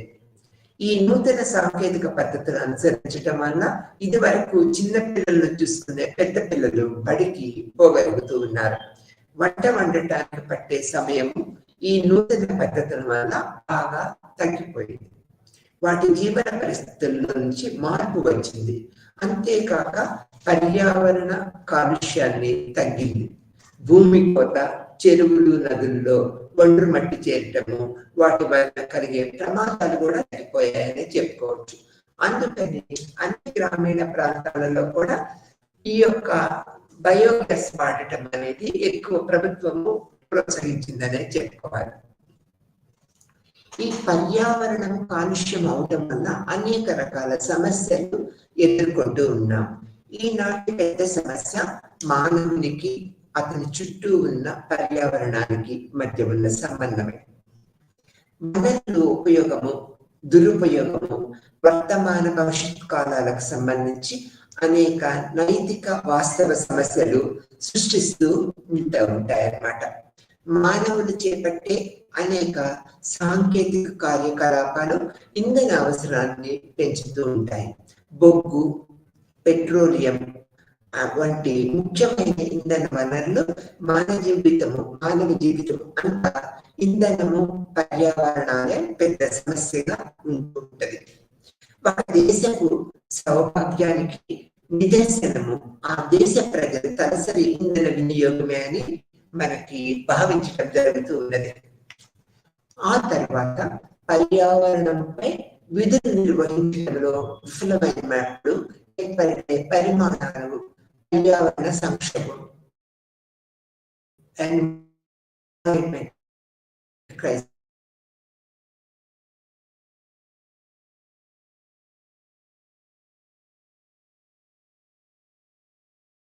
సహజ వాతావరణాన్ని కాపాడటానికే ఈనాడు తక్షణ కర్తవ్యం. అది అధిక జనాభా, అనుచిత సాంకేతికత పద్ధతులు అనుసరించడం వల్లే ఇది సంభవిస్తూ ఉంటది. ఇందువల్ల పర్యావరణాన్ని గురించి అవగాహన ప్రజలలో నిరంతరము కలిగించాలి. దీన్ని పర్యావరణ విద్య, ప్రజల జీవిత నాణ్యతను పెంచటం ద్వారా సాధించవచ్చు. అందుకని ఈ పర్యావరణ శాస్త్రం యొక్క మనము పద్ధతిని గుర్తించి అన్ని తరగతులలో, విశ్వవిద్యాలయాల్లో, డిగ్రీలో, పీజీలో, అన్ని పిహెచ్డి అండ్ ఎంఫిల్ అన్ని విషయాలలో కూడా ఎన్వైరన్మెంట్కి ఎన్వైరన్మెంట్ ఎడ్యుకేషన్ని మనము ఎంతో ప్రాముఖ్యత ఇస్తూ ఉన్నాం. భారతదేశంలో అన్ని ఎడ్యుకేషనల్ ఇన్స్టిట్యూషన్స్లో చిన్న పిల్లల దగ్గర నుంచి పర్యావరణ పరిరక్షణ ఎలా జరగాలనే దృక్పథాన్ని పెంపొందించడానికి అన్ని రకాల పర్యావరణకు సంబంధించిన పాఠాలను మనము ప్రవేశపెట్టాం. దీనివల్ల చిన్నతనం నుంచి ఈ యొక్క పిల్లలకి పర్యావరణ పరిరక్షణకు తీసుకోవాల్సిన ఈ యొక్క ప్రయోజనము, లేకపోతే పర్యావరణ పరిరక్షించుకోకపోతే దానివల్ల ఏర్పడే అనేక రకాల ఇబ్బందులు కూడా మనము వీళ్ళకి తెలియపరుస్తూ ఉన్నాం. దీనివల్ల ఏం జరుగుతుంది, ఈనాడు నగర పర్యావరణ కాలుష్యము ఒక పెద్ద సమస్యగా ఏర్పడుతూ ఉంటుంది. ఊహించిన దానికంటే ఎక్కువ మోతాదులో ఈ పర్యావరణ కాలుష్యము సమాజాన్ని, ప్రజలకి అనేక రకాల ఇబ్బందులు కలిగిస్తూ ఉంటుంది. దేశ ప్రజలలో అధిక సంఖ్యాకులు ఈ పర్యావరణ పద్ధతులు తెలియకపోవటం వల్లే అశుభ్రత పరిస్థితుల్లో బ్రతుకుతున్నారనేది కూడా మనం గ్రహించవలసిన విషయం. అనారోగ్య పరిస్థితుల్లోనే జీవితాన్ని వెళ్ళబోస్తూ ఉన్నారు. అంతేకాక కాలుష్య నివారణ లేదా నియంత్రణ పద్ధతులని ప్రవేశపెట్టడం అనేది దారిద్ర్యము, కాలుష్యము అనే ఉచ్చును చుక్కునే విపరీతమైన పరిస్థితులు ఏర్పడుతూ ఉంటాయి. అందువల్ల ప్రజలు, ప్రభుత్వము, స్టేట్ అండ్ సెంట్రల్ గవర్నమెంట్ అన్నీ కూడా పర్యావరణ పరిరక్షణకి మనం ఈ WHO ఎటువంటి సూచనలు చేస్తున్నది అనేది ఒక కఠినమైన నిబంధనల కనుక సమాజంలో ప్రవేశపెట్టినట్లయితే ప్రజలకి అవగాహన పెరిగి, ఎన్వైరన్మెంట్ ఎడ్యుకేషన్ వల్ల అవగాహన పెరిగి అనేక రకాల జాగ్రత్తలు తీసుకోవడానికి వీలవుతుంది. లేకపోతే సమాజము అనారోగ్యానికి గురవుతూ ఉంటుంది. ప్రజలు అనేక రకాల పరిస్థితుల్లో అనేక వ్యాధులకి తెలియకుండా గురవుతూ ఉంటారు. కాబట్టి పర్యావరణ కాలుష్యం అనేది పెద్దపీట వేసి ప్రజలని అవేర్నెస్ డెవలప్ చేయాలి. దీనికి నిరంతరము seminars, conferences national wise, state wise, మళ్ళీ ఇంటర్నేషనల్ వైజ్ కండక్ట్ చేసుకుంటూ ఎప్పటికప్పుడు ప్రభుత్వము, స్టేట్ అండ్ సెంట్రల్ గవర్నమెంట్ నిరంతరమైన నియంత్రణ పద్ధతుల్ని అనుకరిస్తూ ఈ యొక్క నియంత్రణ అధికారులకు ప్రత్యేకమైన శిక్షణలు ఇచ్చి ప్రజల్ని అవేర్నెస్ డెవలప్ చేయటము, ఇండస్ట్రియల్ వైపు వారి వ్యర్థ పదార్థాలని ఈ ఒక శుద్ధి చేసి వదలటం అనేది నిరంతరం చేయవలసిన అవసరం ఎంతో ఉన్నది. మానవులు, జంతుజాల మనుగడకు ఈ యొక్క నీరు, గాలి, మానవుడు, ప్రకృతుల మధ్య నెలకొన్న సంబంధాన్ని మనం రక్షించాలంటే ఈ యొక్క పొల్యూషన్ని, కాలుష్యాన్ని మనము తప్పనిసరిగా కంట్రోల్ చేయవలసిన అవసరాలు ఉన్నాయన్నమాట. ఈ విధమైన పద్ధతులతో ఈ యొక్క అభివృద్ధి, పర్యావరణం అనేది అత్యంత సన్నిహితమైనది. పాత శిలాయుగం నుంచి పారిశ్రామికరణం ప్రారంభమైన నాటి వరకు ఒక సుదీర్ఘ కాలంలో మానవుడు ప్రకృతి పరిసరాలకు తగినట్లుగా సర్దుకుపోతూ జీవనయాత్ర సాగుతున్నాడు. కానీ ఇండస్ట్రియలైజేషన్, ఈ యొక్క పట్టణీకరణ, నూతన ఈ పారిశ్రామికరణ పద్ధతుల వల్ల అనేక ఇబ్బందులకి ప్రజలు గురి అవుతూ ఉన్నారు. ఈ గురైనప్పుడు ఈ యొక్క వీటిని కంట్రోల్ చేయడానికి ఈ యొక్క pollution control board state wise, district wise ఎన్నో అన్ని స్టేట్స్లో ఉన్నాయి. వీరి యొక్క పొల్యూషన్ కంట్రోల్ బోర్డు నిరంతరమైన నిఘాలు ఏర్పాటు చేసుకొని నిరంతరమైన పర్యవేక్షణతో ఇండస్ట్రియలైజేషన్ వాళ్ళని, అంటే పారిశ్రామికీకరణ డెవలప్ అయిన ప్రాంతాలతో పాటు నదీ పరివాహ ప్రాంతాలు, సముద్ర తీర ప్రాంతాలు, ఆ తర్వాత నీటి శుద్ధి కర్మాగారాలు,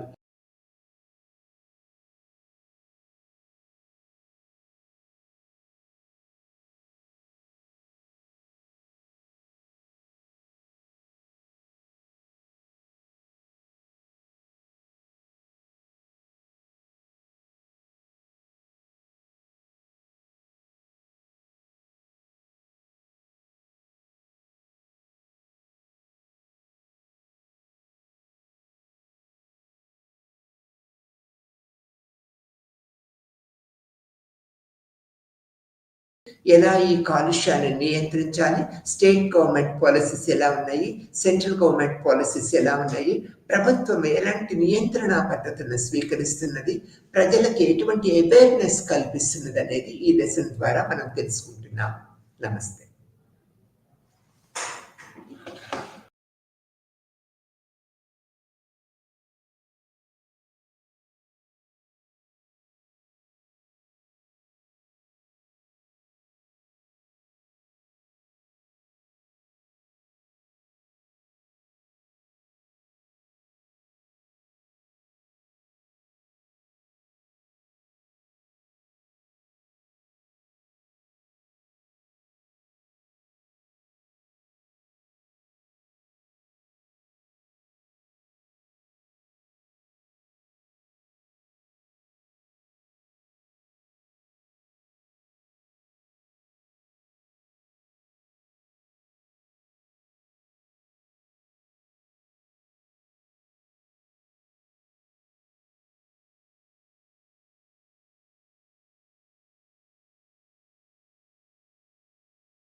নমস্কাৰ ছাত্ৰ ছাত্ৰীসকল, মই অনিমেষ দে। আজি তোমালোকক এটা ক্লাছটো লৈছোঁ বিজনেছ অৰ্গেনাইজেশ্যন এণ্ড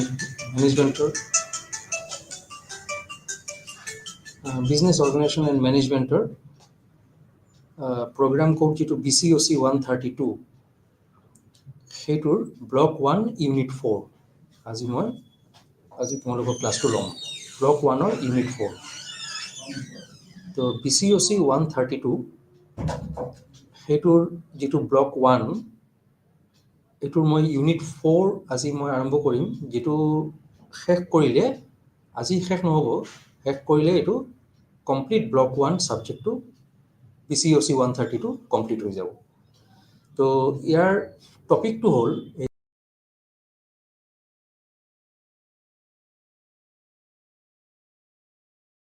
আজি এই টপিক সম্বন্ধে মই আলোচনা কৰিম, ইমাৰ্জিং অপৰচুনিটিজ ইন বিজনেছ। মানে ব্যৱসায়ত বিভিন্ন ধৰণৰ যে ফেচিলিটিজ সুবিধাসমূহ আজিকালি ওলাইছে, অপৰচুনিটিজ বুলি কয়, সেইবোৰ কি কি আৰু কেনেদৰে এই ব্যৱসায় প্ৰতিষ্ঠানবোৰে এই ফেচিলিটিজ অপৰচুনিটিজবিলাকক কামত লগায়। তো ইয়াত প্ৰথমে মই এইটো তোমালোকক বুজাম যে ব্যৱসায়ত ইণ্টাৰনেট এপ্লিকেশ্যন। ইণ্টাৰনেট আজিকালিৰ যুগত মানে কম্পিউটাৰ টেকন'লজি, ছফ্টৱেৰ টেকন'লজি বা কম্পিউটাৰ যিটো ইণ্টাৰনেট আমি বুজি পাওঁ, সেইটো আজিকালিৰ যুগত অপৰিহাৰ্য হৈ গৈছে প্ৰতিটা মানুহৰ কাৰণে। সাধাৰণ মানুহ আমাৰ নিচিনা সিহঁতৰ কাৰণেও দৈনন্দিন জীৱনত যেনেকুৱা ইণ্টাৰনেটৰ প্ৰয়োজন, ব্যৱসায় প্ৰতিষ্ঠানত আৰু তাতকৈ বহুত বেছি প্ৰয়োজন হয়। তো ইয়াত প্ৰথমে কি কৈছে মই পঢ়ি শুনাইছোঁ, তাৰপিছত মই তোমালোকক ব্যাখ্যা কৰি দিম যে ব্যৱসায়ত ইণ্টাৰনেট এপ্লিকেশ্যন। ইণ্টাৰনেট বা আন্তৰ্জাতিক নেটৱৰ্ক শব্দটোৰ অৰ্থ হৈছে যে সমগ্ৰ বিশ্বৰ মানুহে একেবাৰতে এক বহল নেটৱৰ্ক সেৱাৰ সৈতে নিজকে সংযুক্ত কৰিব পাৰে। ইণ্টাৰনেট বা আন্তৰ্জাতিক নেটৱৰ্ক শব্দটোৰ অৰ্থ হৈছে যে সমগ্ৰ বিশ্বৰ মানুহে একেবাৰতে এক বহল নেটৱৰ্ক সেৱাৰ সৈতে নিজকে সংযুক্ত কৰিব পাৰে। ইণ্টাৰনেট আজি প্ৰতিটো শৰীৰৰ জীৱনৰ আটাইতকৈ প্ৰয়োজনীয় সঁজুলি হৈ পৰিছে। আধুনিক দিনত ই ইমান গুৰুত্ব লাভ কৰিছে যে ইণ্টাৰনেট সেৱা অবিহনে মানৱ জীৱন দুখজনক হৈ যাব। ব্যৱসায়ৰ ক্ষেত্ৰত আমি যদি চাওঁ, তেনেহ'লে আমি এইটো বুজিব পাৰিম যে ব্যৱসায়ৰ বিভিন্ন ক্ষেত্ৰত ইণ্টাৰনেটে যথেষ্ট ডাঙৰ ভূমিকা পালন কৰে। আজিৰ ব্যৱসায়ীসকলে ইণ্টাৰনেট ব্যৱহাৰ নকৰাকৈ তেওঁলোকৰ দৈনন্দিন কাম কাজ কল্পনাই কৰিব নোৱাৰে। আমি দেখিছোঁ যে শেহতীয়া বছৰবোৰত ইণ্টাৰনেট সেৱাৰ বিকাশ প্ৰতিটো দিশতে হৈছে আৰু সেয়েহে ই ব্যৱসায়ৰ দৈনন্দিন কাৰ্যকলাপ সলনি কৰিছে। দৰাচলতে ব্যৱসায়িক তথ্য মিনিটত অনায়াসে দূৰৱৰ্তী স্থানলৈ প্ৰেৰণ কৰিব পাৰি ইণ্টাৰনেটৰ যোগেদি। বিপণন আৰু বিজ্ঞাপন ক্ষেত্ৰৰ বাবেও ইণ্টাৰনেট এক অপৰিহাৰ্য সঁজুলি হৈ পৰিছে। এতিয়া ব্যৱসায়ে ৱেবছাইট আৰু অনলাইন বিজ্ঞাপন ব্যৱহাৰ কৰি ইয়াৰ গ্ৰাহকৰ সৈতে সহজে বাৰ্তালাপ কৰিব পাৰে। তো এইটো কোৱা হৈছে ইণ্টাৰনেট এপ্লিকেশ্যন ইন বিজনেছ। ইয়াক মই ভালকৈ তোমালোকক ব্যাখ্যা কৰি দিছোঁ। তোমালোকে জানা যে কম্পিউটাৰ অহাৰ পিছত ছফ্টৱেৰ টেকন'লজি, ইণ্টাৰনেট বিশেষকৈ উৎপত্তি হোৱাৰ পাছত আমাৰ বিভিন্ন ধৰণৰ সুবিধা হৈছে। আমাৰ দৈনন্দিন জীৱনত ইণ্টাৰনেট নহ'লে আমি কোনো কামেই কৰিব নোৱাৰোঁ, আমি একো ভাবিবই নোৱাৰোঁ। তো ব্যৱসায় প্ৰতিষ্ঠানবোৰত বিশেষকৈ ইণ্টাৰনেটৰ ব্যৱহাৰ অতি বেছিকৈ হয় আৰু বহুতেই গুৰুত্বপূৰ্ণ হয়। এই ইণ্টাৰনেট শব্দটোৰ অৰ্থটো হ'ল ইণ্টাৰনেশ্যনেল নেটৱৰ্ক, মানে আন্তৰ্জাতিক নেটৱৰ্ক। এই অৰ্থটো হ'ল যে সমগ্ৰ বিশ্বৰ মানুহে একে সময়তে এটা বহল নেটৱৰ্কৰ সেৱা পায় আৰু নিজক সংযুক্ত কৰিব পাৰে তাৰ লগত। এইটোৱে হ'ল ইণ্টাৰনেট। তো ইয়াৰ উপকাৰিতা ইমান যে বেছি, যে গুৰুত্বটো ইমান যে বেছি, যে ইটো অবিহনে আমি একো কামেই কৰিব নোৱাৰোঁ, একো চিন্তাই কৰিব নোৱাৰোঁ।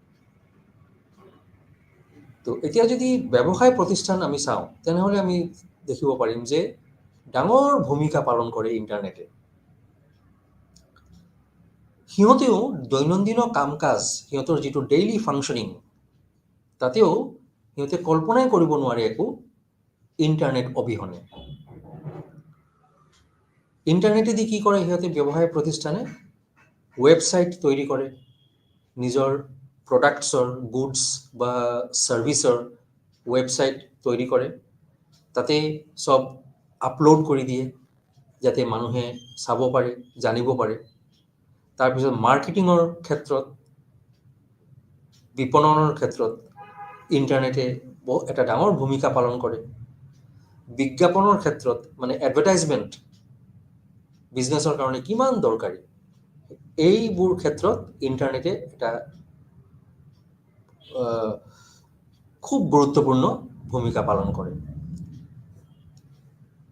আৰু এটা যদি আমি চাওঁ যে ইণ্টাৰনেটে ইমান এটা সহায় কৰে ব্যৱসায় প্ৰতিষ্ঠানত, যে ব্যৱসায় প্ৰতিষ্ঠানৰ যে বিভিন্ন ৰকমৰ ইনফৰমেশ্যন থাকে, বিজনেছ ইনফৰমেশ্যন, সেইবোৰ মিনিটত দূৰ দূৰান্তলৈ প্ৰেৰণ কৰিব পাৰে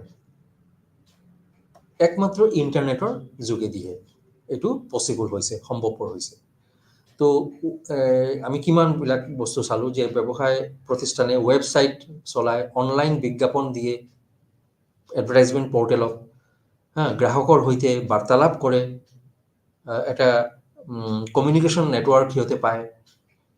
তাৰপিছত এইটো ইণ্টাৰনেট ছাৰ্ভিচৰ কাৰণে আকৌ এটা সুবিধা হ'ল যে ব্যৱসায় প্ৰতিষ্ঠানৰ যি কাৰেণ্ট এক্টিভিটিজ, বৰ্তমানে যিবিলাকৰ ওপৰত সিহঁতে কাম কৰি আছে, সেইটোও সিহঁতে ৱেবছাইটত দি দিয়ে। তাৰপিছত যিটো প্ৰমোশ্যনেল এক্টিভিটিজ, ভৱিষ্যতে সিহঁতে যিবোৰ কাম কৰিব ওলাইছে, যিটো প্লেনিং কৰি আছে যে এইবোৰ আমি কাম কৰিম, সেইবোৰো সিহঁতক ইণ্টাৰনেটৰ মাজেদি সিহঁতে ৱেবছাইটত আপলোড কৰি দিয়ে। তাৰপিছত জেনেৰেল পাব্লিকে সেইবিলাক চায় আৰু জানিব পাৰে, চব বুজিব পাৰে যে অমুক কোম্পেনীয়ে এইবোৰ কাম কৰি আছে বৰ্তমানে আৰু ভৱিষ্যতে এই প্লেনিং কৰিছে। তো এইবোৰ যে ইমান সুবিধা, ফেচিলিটিজ বা অপৰচুনিটিজ বিজনেছে পালে, এটা প্ৰতিষ্ঠানে পালে, কাৰ দ্বাৰা এইটো সম্ভৱ হ'ল? একমাত্ৰ ইণ্টাৰনেটৰ মাজেদি। তো ইয়াৰ আমি গুৰুত্বটো ইমান যে অপৰিহাৰ্য আমি বুজি পালোঁ। নেক্সট তোমালোকক আমি এতিয়া মই বুজাব ওলাইছোঁ যে ইমাৰ্জিং ট্ৰেণ্ডছ ইন বিজনেছ, মানে ব্যৱসায়ৰ উদীয়মান প্ৰৱণতা। কেইটামান পইণ্ট আছে। উদীয়মান প্ৰৱণতা, ইমাৰ্জিং ট্ৰেণ্ড। এই ট্ৰেণ্ড মানে কি বুজি পাইছা? যে বহুত আগৰ যে পুৰণা যিটো অল্ড পেটাৰ্ণ বিজনেছে যিবিলাক মানি চলি আহিছিল ইমান বছৰে, ধৰি লোৱা 25-30 বছৰ আগৰ পুৰণি ট্ৰেণ্ডছবোৰ, সেইবোৰ এতিয়া পালন নকৰে। কাৰণ সেইবোৰ যদি মানি চলে তেনেহ'লে বিজনেছৰ প্ৰফিটটো নহয়েই আৰু ৰেপুটেশ্যনটোও, গুডউইলটোও লাহে লাহে কমি যাব। সেইকাৰণে যিমান দিন যায়, মানে অতিবাহিত হয়, নতুন নতুন ডেভেলপমেণ্ট হয় বিজনেছত, আৰু ট্ৰেণ্ড বিজনেছে চেঞ্জ কৰে, পৰিৱৰ্তন কৰে, যাতে বিজনেছৰ চেল বেছি হয়, প্ৰফিট বেছি আৰ্ণ কৰিব পাৰে, ৰেপুটেশ্যন যাতে পায়, গুডউইল যাতে পায়। এইবোৰ কাৰণে উদ্দেশ্যেৰে বিজনেছে কি কৰে? ট্ৰেণ্ড পৰিৱৰ্তন কৰে, মানে প্ৰৱণতা। ট্ৰেণ্ড মানে প্ৰৱণতা।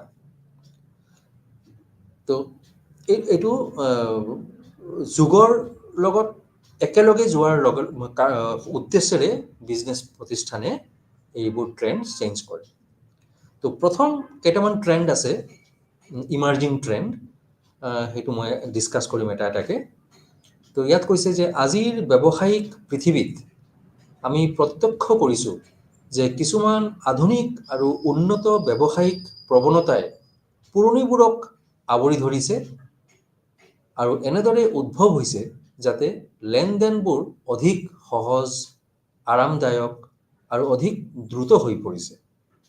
ব্যৱসায়ৰ কিছুমান উদীয়মান প্ৰৱণতা নিম্ন বৰ্ণতা আলোচনা কৰা হৈছে। মানে এই কেইটামান পইণ্ট মই এতিয়া ক'ম, যিবোৰেদি তোমালোকৰ ক্লিয়াৰ হৈ যাব যে বিজনেছৰ কি কি ট্ৰেণ্ড আছে।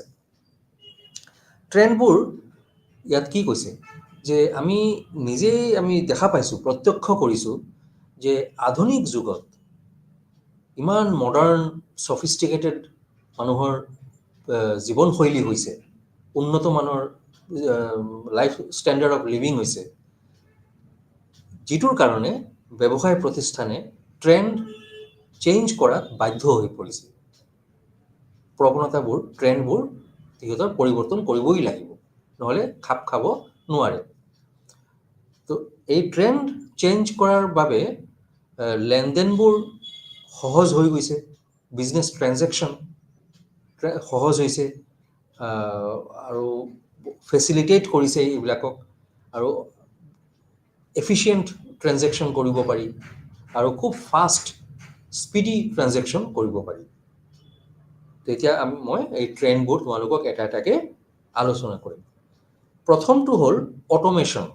প্ৰথম ট্ৰেণ্ড হ'ল অট'মেশ্যন, বিজনেছ ট্ৰেণ্ড, মানে মষ্ট ৰিচেণ্ট বা ইমাৰ্জিং ট্ৰেণ্ড বুলি কোৱা হয়। অট'মেশ্যন মানে স্বয়ংক্ৰিয়কৰণ। ইয়াত কি কৈছে প্ৰথমে চাই লওঁ।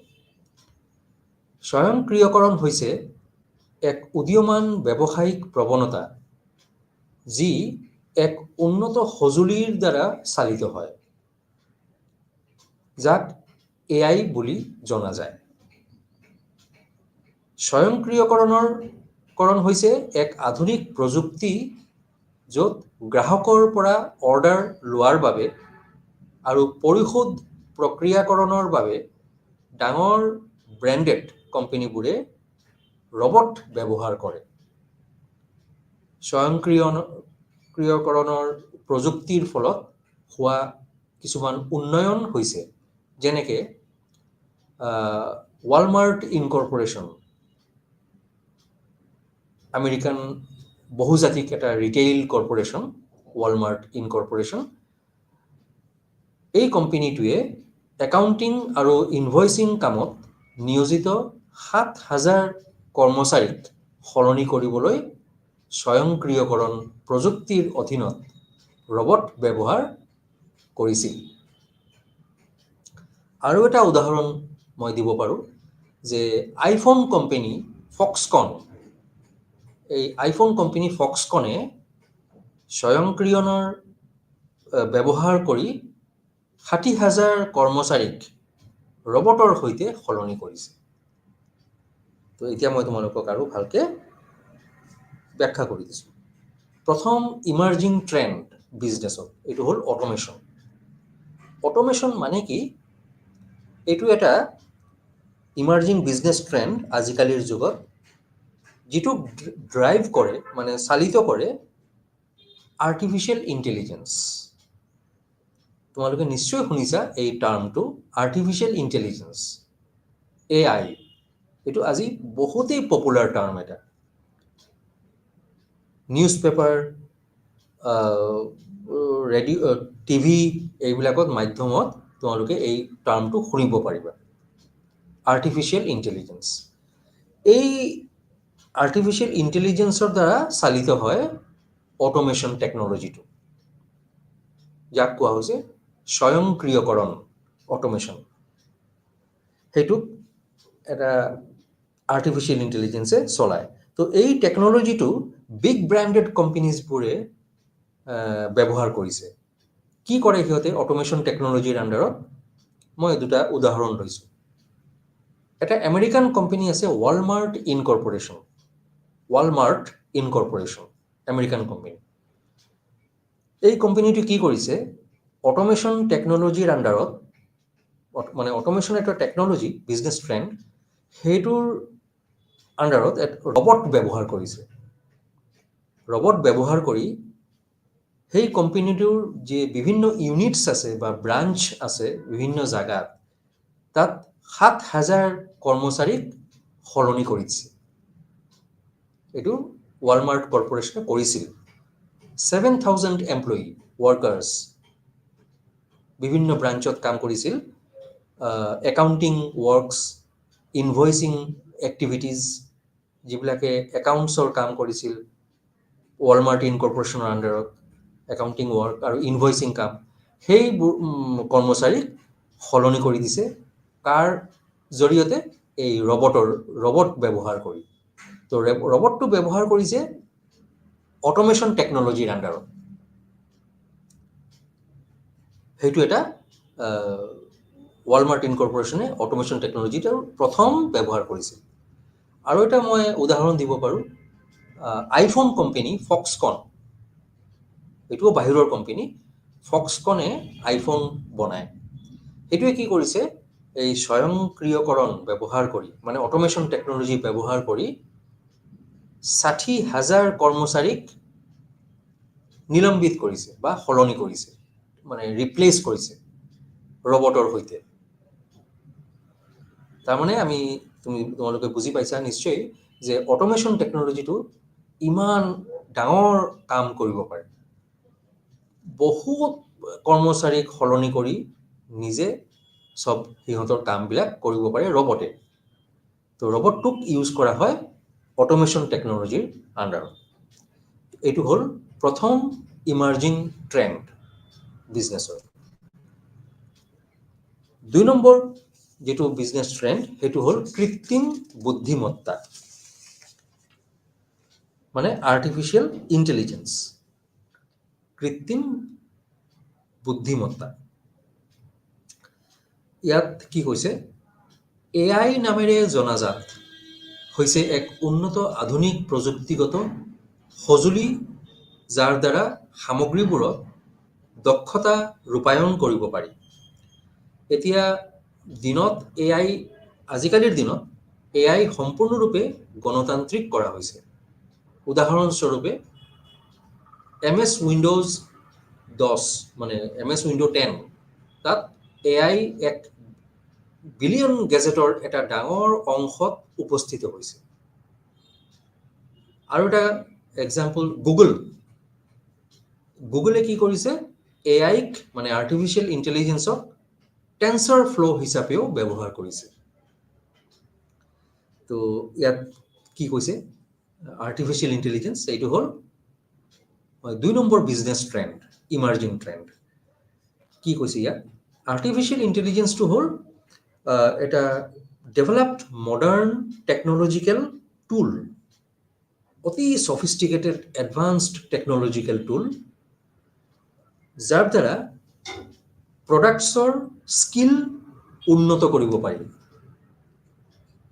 এটা কোম্পানীয়ে বা এটা ইণ্ডাষ্ট্ৰীয়ে যদি প্ৰডাক্টছ লৈ ডিল কৰে, যিটো প্ৰডাক্টছে লৈ ডিল কৰে, সেই প্ৰডাক্টছ মাৰ্কেটত যদি বেছিকৈ বিক্ৰী হ'ব বিচাৰে বা ডিমাণ্ড বেছি পায়,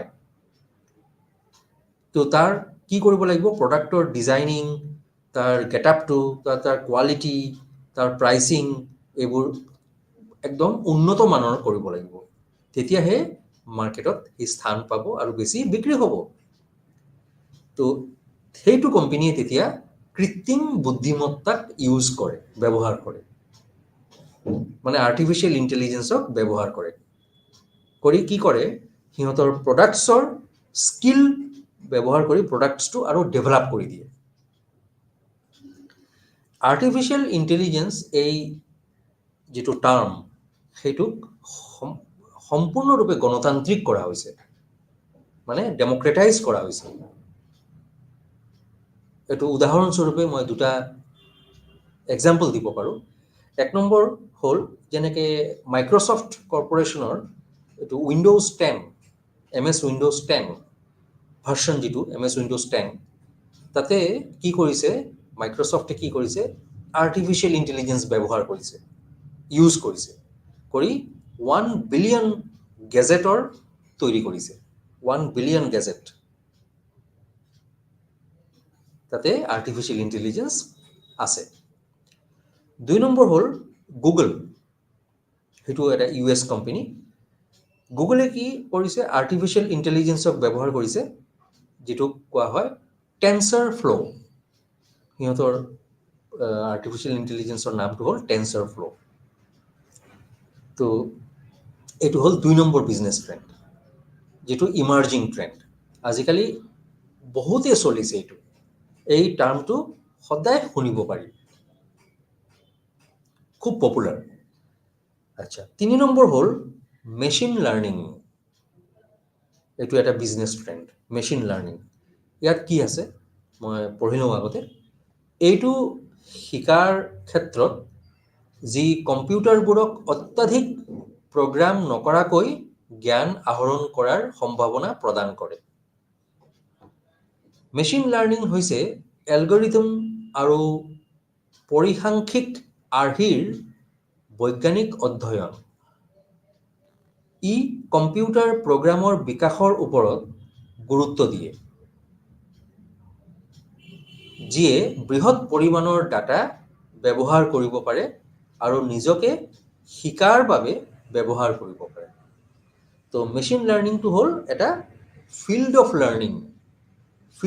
লাৰ্নিং বুলি কোৱা হৈছে মেচিন লাৰ্নিঙক য'ত আমি শিকিব পাৰোঁ ইয়াত খুব ডাঙৰ ডাঙৰ প্ৰগ্ৰাম কৰিব নালাগে কোনো ডাঙৰ ধৰণৰ কোনো প্ৰগ্ৰামিং কৰাৰ কোনো দৰকাৰ নাই নকৰাকৈ আমি জ্ঞান আহৰণ কৰিব পাৰোঁ থ্ৰু মেচিন থ্ৰু এই কম্পিউটাৰৰ যোগেদি মানে মাধ্যমেৰে আমি বিভিন্ন ধৰণৰ জ্ঞান আহৰণ কৰিব পাৰোঁ তাত প্ৰগ্ৰাম ডাঙৰ ডাঙৰ প্ৰগ্ৰাম কৰিব নালাগে তো এইটোকে কোৱা হয় মেচিন লাৰ্নিং থ্ৰু মেচিন তো ইয়াত কি হৈছে এলগৰিদম যেটো মেথমেটিক্যাল এটা টাৰ্ম এলগৰিদম ষ্টেটিষ্টিক্যাল টাৰ্ম বুলি কোৱা যায় আৰু ষ্টেটিষ্টিক্যাল মডেলছ এলগৰিদমছ আৰু ষ্টেটিষ্টিক্যাল মডেলছ এইবোৰ আমি শিকিব পাৰোঁ মেচিন লাৰ্নিঙৰ মাধ্যমেৰে এইটো এটা বৈজ্ঞানিক অধ্যয়ন সাইন্টিফিক লাৰ্নিং তো মেচিন লাৰ্নিঙে ফ'কাছ কৰে কিহৰ ওপৰত প্ৰগ্ৰামছবিলাকক আৰু ডেভেলপ কৰিব যাতে পাৰে সেই বিষয়ত ফ'কাছ কৰে কম্পিউটাৰ প্ৰগ্ৰাম এইটো যাতে আৰু বিকাশ কৰিব পাৰি ইয়াৰ ওপৰত গুৰুত্ব দিয়ে আৰু তাত বেছিৰ পৰা বেছি ডাটা ব্যৱহাৰ কৰিব পাৰি এই মেচিন লাৰ্নিঙৰ যোগেদি ডাটা ব্যৱহাৰ কৰিব পাৰি আৰু সেইবিলাকক ইউজ কৰিব পাৰি নিজক শিকাৰ বাবে মানে যোনে এই কম্পিউটাৰটো লৈ লাৰ্নিঙৰ প্ৰচেছত আছে সি যাতে আৰু বেছি জ্ঞান আহৰণ কৰিব পাৰে সেইবাবে সেই প্ৰগ্ৰামিংটো কৰা হয় আৰু মেচিন লাৰ্নিঙৰ ওপৰত ফ'কাছ দিয়া হয় তো এই এটা বিজনেছ ট্ৰেণ্ড 3টা হ'ল 4 নম্বৰ বিজনেছ ট্ৰেণ্ডটো হ'ল ৰবটিক্সটো কি হয় মই প্ৰথমে একবাৰ পঢ়ি দিছোঁ ৰবটিক্সে তেওঁলোকৰ নিয়ন্ত্ৰণ সংবেদনশীল সঁহাৰি আৰু তথ্য প্ৰক্ৰিয়াকৰণৰ উদ্দেশ্যে ৰবটৰ ডিজাইন নিৰ্মাণ সঞ্চালন আৰু ব্যৱহাৰৰ লগতে কম্পিউটাৰ প্ৰণালীৰ সৈতে সম্পৰ্কিত এইটো এনে যন্ত্ৰ বিকশিত কৰিবলৈ ব্যৱহৃত আটাইতকৈ উন্নত প্ৰযুক্তি যে আনকি মানুহৰ সলনি কৰিব পাৰে আৰু মানুহৰ কাৰ্যৰ প্ৰতিলিপিও কৰিব পাৰে ৰবটবোৰ বহুতো কাৰ্যকলাপ আৰু ব্যৱসায়িক উদ্দেশ্যৰ বাবে ব্যৱহাৰ কৰিব পাৰি ব্যৱসায়ৰ বাবে ৰবটবোৰে কৰিব পৰা আটাইতকৈ গুৰুত্বপূৰ্ণ কামটো হ'ল এটা ঔদ্যোগিক স্থানত সামগ্ৰী একত্ৰিত কৰিব পাৰি সামগ্ৰী। নিৰ্মাণকাৰী ৰবটবোৰে উচ্চ গতি, শুদ্ধতা আৰু দক্ষতাৰে ৱেল্ডিং, ছৰ্টিং, পিক আৰু প্লেচিং অপাৰেশ্যন যিটো এছেম্বলিং আদি কামৰ বাবেও ব্যৱহৃত হয়। ৰবটবোৰ বিশেষকৈ বিভিন্ন কাৰ্যকলাপৰ বাবে ব্যয়বহুল গাড়ী নিৰ্মাণ উদ্যোগত ব্যৱহাৰ কৰা যায়। এইটো এটা গুৰুত্বপূৰ্ণ পইণ্ট। গাড়ী নিৰ্মাণৰ উদ্যোগত ব্যৱহাৰ কৰিব পৰা যায়। মানুহৰ বাবে বিপদজনক বুলি গণ্য কৰা পুনৰাবৃত্তিমূলক কাম, ৰিপিটিটিভ একশ্যন, পুনৰাবৃত্তিমূলক কাম বা চাকৰিত এতিয়াৰ যুগত বেছিভাগ ৰবট ব্যৱহাৰ কৰা হয়। ৰবটবোৰে কৰিব পৰা আন এটা আটাইতকৈ গুৰুত্বপূৰ্ণ কাৰ্যকলাপ হ'ল যে কোনোবা এটা ঠাইত ৰখা বোমা এটা সক্ৰিয় নিষ্ক্ৰিয় কৰাৰ বাবে এটা বিশাল অট্টালিকাৰ ভিতৰলৈ যাব পাৰে। তো এই হ'ল ৰবটিক্স। এইটো মই এতিয়া তোমালোকক ভালকৈ বুজাই দি আছোঁ। 4 নম্বৰ ইমাৰ্জিং বিজনেছ ট্ৰেণ্ড। তো ৰবটিক্সক কি কোৱা হৈছে? মানে এইটো এটা ৰবট ইউজ কৰে।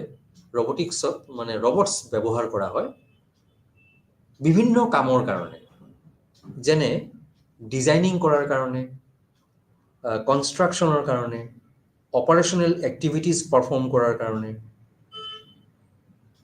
আৰু বিভিন্ন উদ্দেশ্য আছে, সেইবিলাকক ৰবটছ ব্যৱহাৰ কৰা হয়।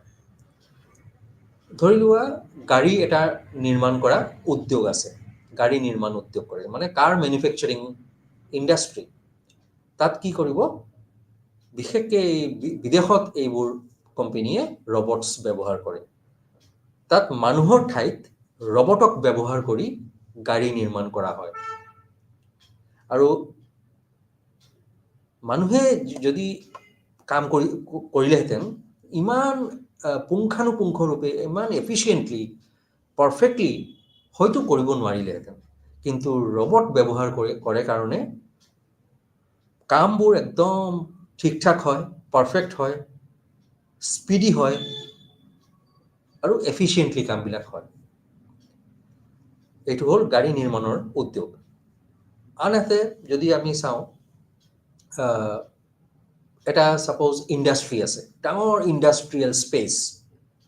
তাত ৰ' মেটেৰিয়েলছবোৰ এটা ঠাইৰ পৰা আন এটা ঠাইলৈ য'ত প্ৰডাকশ্যন হ'ব, তাত লৈ যোৱাৰ কাৰণে ৰবটক ব্যৱহাৰ কৰা হয়। মানুহক ব্যৱহাৰ কৰিলে বহুত দিন লাগিব, বহুত কষ্ট হ'ব, বহুত সময় লাগিব। তাতকৈ ৰবট ব্যৱহাৰ কৰে। ৰবটে অতি সোনকালে চব সামগ্ৰীবোৰ এটা ঠাইৰ পৰা উঠাই য'ত প্ৰয়োজন প্ৰডাকশ্যন কৰাৰ ঠাইত অতি সোনকালে লৈ যাব পাৰে। তো আমি এইবোৰ তাৰ বেনিফিটছবিলাক চাই আছোঁ। এতিয়া কনষ্ট্ৰাকশ্যন, তাতেও ৰবটছ ব্যৱহাৰ কৰা হয়। এছেম্বলিং, পিকিং, প্লেচিং, যিটো মই এইমাত্ৰ ক'লোঁ ইণ্ডাষ্ট্ৰিয়েল স্পেচত। পিকিং, প্ৰথমে ৰ' মেটেৰিয়েলছবোৰ পিক কৰে আৰু বেলেগ জেগাত যায় প্লেচিং কৰে। এই পিক এণ্ড প্লেচিং অপাৰেশ্যন ৰবটৰ দ্বাৰা মাধ্যমেৰে কৰা হয়। এছেম্বলিং যদি কৰিব লাগে কিবা কাম, ৰবটক ব্যৱহাৰ কৰা হয়। ৱেল্ডিং যদি কৰে, যিকোনো ফেক্টৰীত বা কাৰ মেনুফেকচাৰিং ইণ্ডাষ্ট্ৰীত ছৰ্টিং কৰা হয়, ৱেল্ডিং কৰা হয়, বিভিন্ন ধৰণৰ কাম আছে সিহঁতৰ। সেই কামবিলাকত ৰবট ব্যৱহাৰ কৰা হয়। আন এটা গুৰুত্বপূৰ্ণ কাম যিটো ৰবটে কৰে, সেইটো হ'ল ধৰি লোৱা এটা ঘৰত বা বিল্ডিঙত বা এটা অট্টালিকাত কোনোবা এটা ঠাইত বম এটা ৰখা হৈছে, বোমা কোনোবাই ৰাখিছে, দুষ্কৃতিকাৰীয়ে বোমা এটা ৰাখিছে। আমি শুনিব পাৰোঁ, এইবিলাক টিভিত শুনিব পাৰোঁ, চাব পাৰোঁ, পেপাৰত পঢ়িব পাৰোঁ। তো সেই বোমাটোক যদি নিষ্ক্ৰিয় কৰিব লাগে, তেতিয়া ৰবটক ব্যৱহাৰ কৰা হয়। মানুহকতো তাত লৈ যাব নোৱাৰে, কাৰণ তাত ডেঞ্জাৰ বস্তু, ৰিস্ক আছে। সেইকাৰণে ৰবটক ব্যৱহাৰ কৰা হয়। ৰবটে মানুহৰ নিচিনা কাম কৰে। প্ৰথমে অট্টালিকাৰ ওপৰত উঠি য'ত বোমাটোক প্লেচ কৰা হৈছে সেইটো স্থানটো ওলাই বোমাটোক নিষ্ক্ৰিয় কৰে, ডিএক্টিভেট কৰে, কৰি আকৌ তলত নামি আহে। তো ইমান এটা গুৰুত্বপূৰ্ণ কাম ৰবটৰ দ্বাৰা কৰা হয়। তো আৰু বিভিন্ন ধৰণৰ কাম আছে। তো এইটো ইমান সংবেদনশীল কামবোৰ, য'ত ৰবটিক্স মানে এইটো টেকন'লজিটো আজিকালিৰ যুগত ব্যৱসায় প্ৰতিষ্ঠানে, বিশেষকৈ ব্যৱসায় প্ৰতিষ্ঠানে অতি বেছিকে এইটো ব্যৱহাৰ কৰে। ইয়াৰ দ্বাৰা বহুত সিহঁতৰ লাভ হয়, কাম বেছিকে হয়, সময় কম খৰচ হয়, ইত্যাদি বহুত কাম আছে। এইটো হ'ল robotics technology, business trend. 5 number হ'ল সামাজিক বজাৰ, মানে ছ'চিয়েল শ্বপিং। সামাজিক বজাৰ এটা বিজনেছ ট্ৰেণ্ড হৈছে ব্যৱসায়ৰ এক নতুন শব্দ, য'ত সামাজিক নেটৱৰ্ক ব্যৱহাৰকাৰীসকলে তেওঁলোকৰ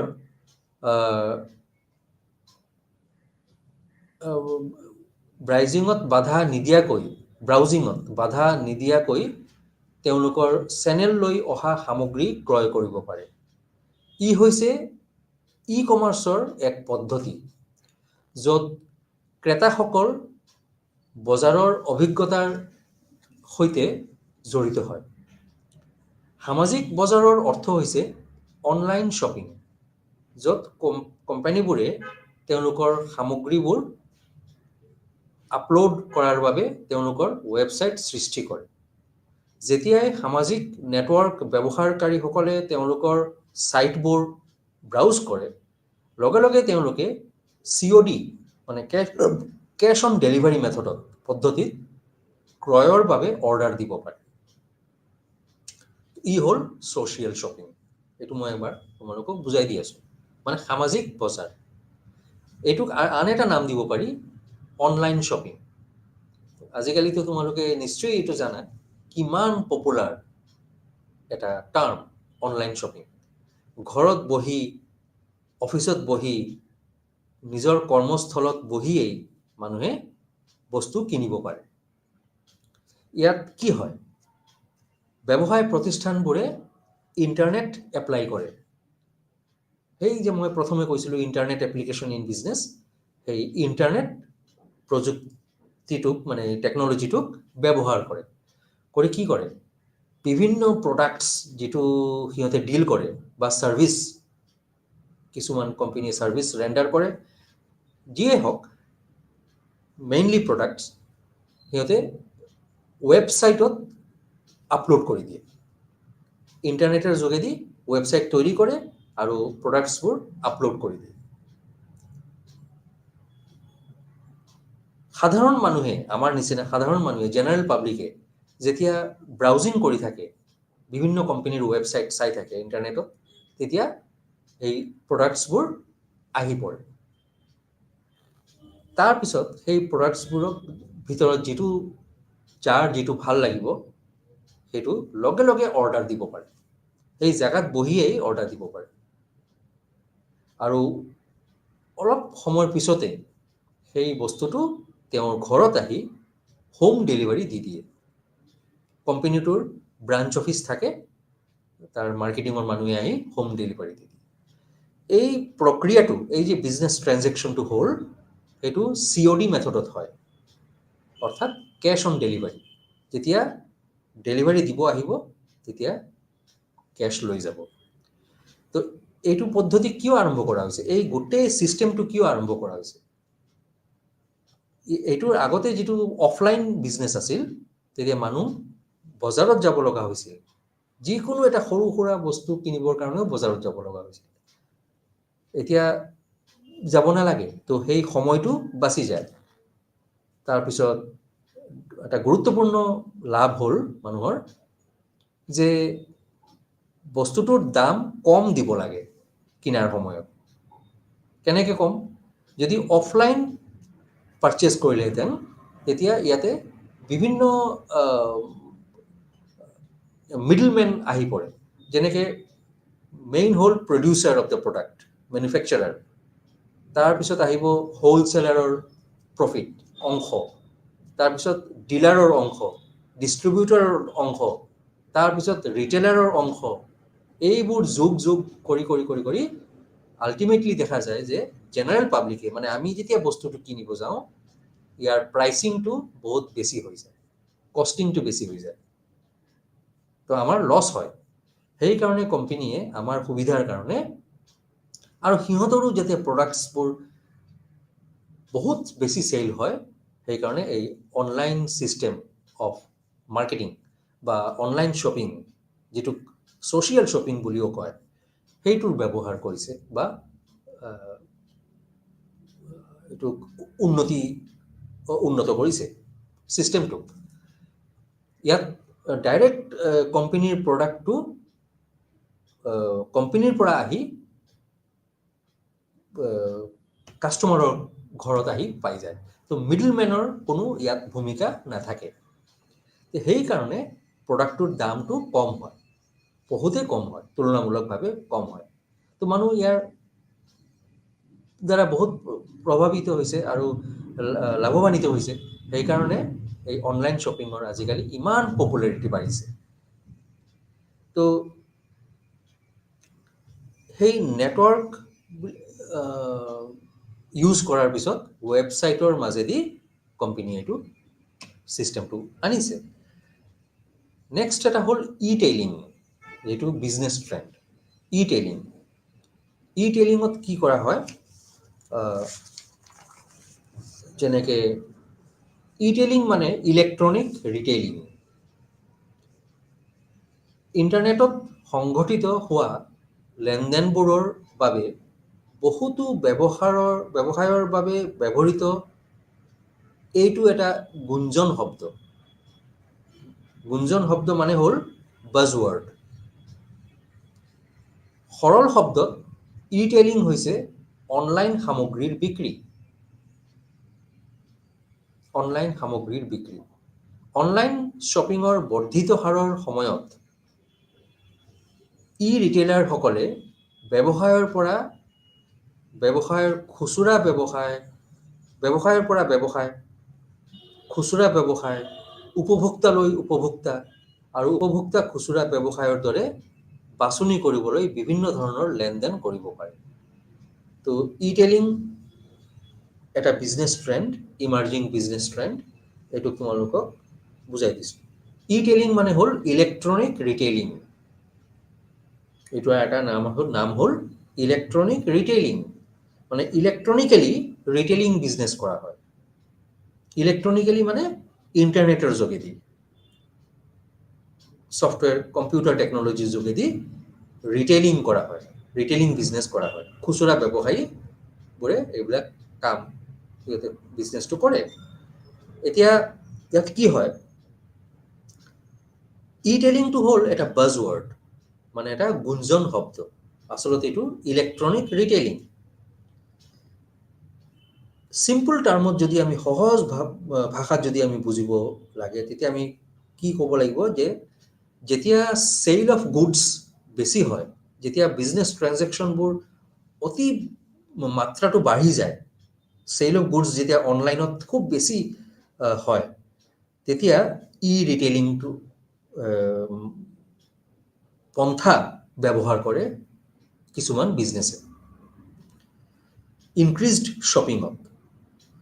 তেতিয়া সিহঁতে কি কৰে, বিজনেছ টু বিজনেছ ৰিটেইলিং কৰাৰ সময়ত এটা ব্যৱসায় প্ৰতিষ্ঠানে যদি আন এটা ব্যৱসায় প্ৰতিষ্ঠানৰ লগত বিজনেছ কৰে, তেতিয়া ই-ৰিটেইলিং লাগিব, ই-ৰিটেইলিং ব্যৱহাৰ কৰিব পাৰে সিহঁতে।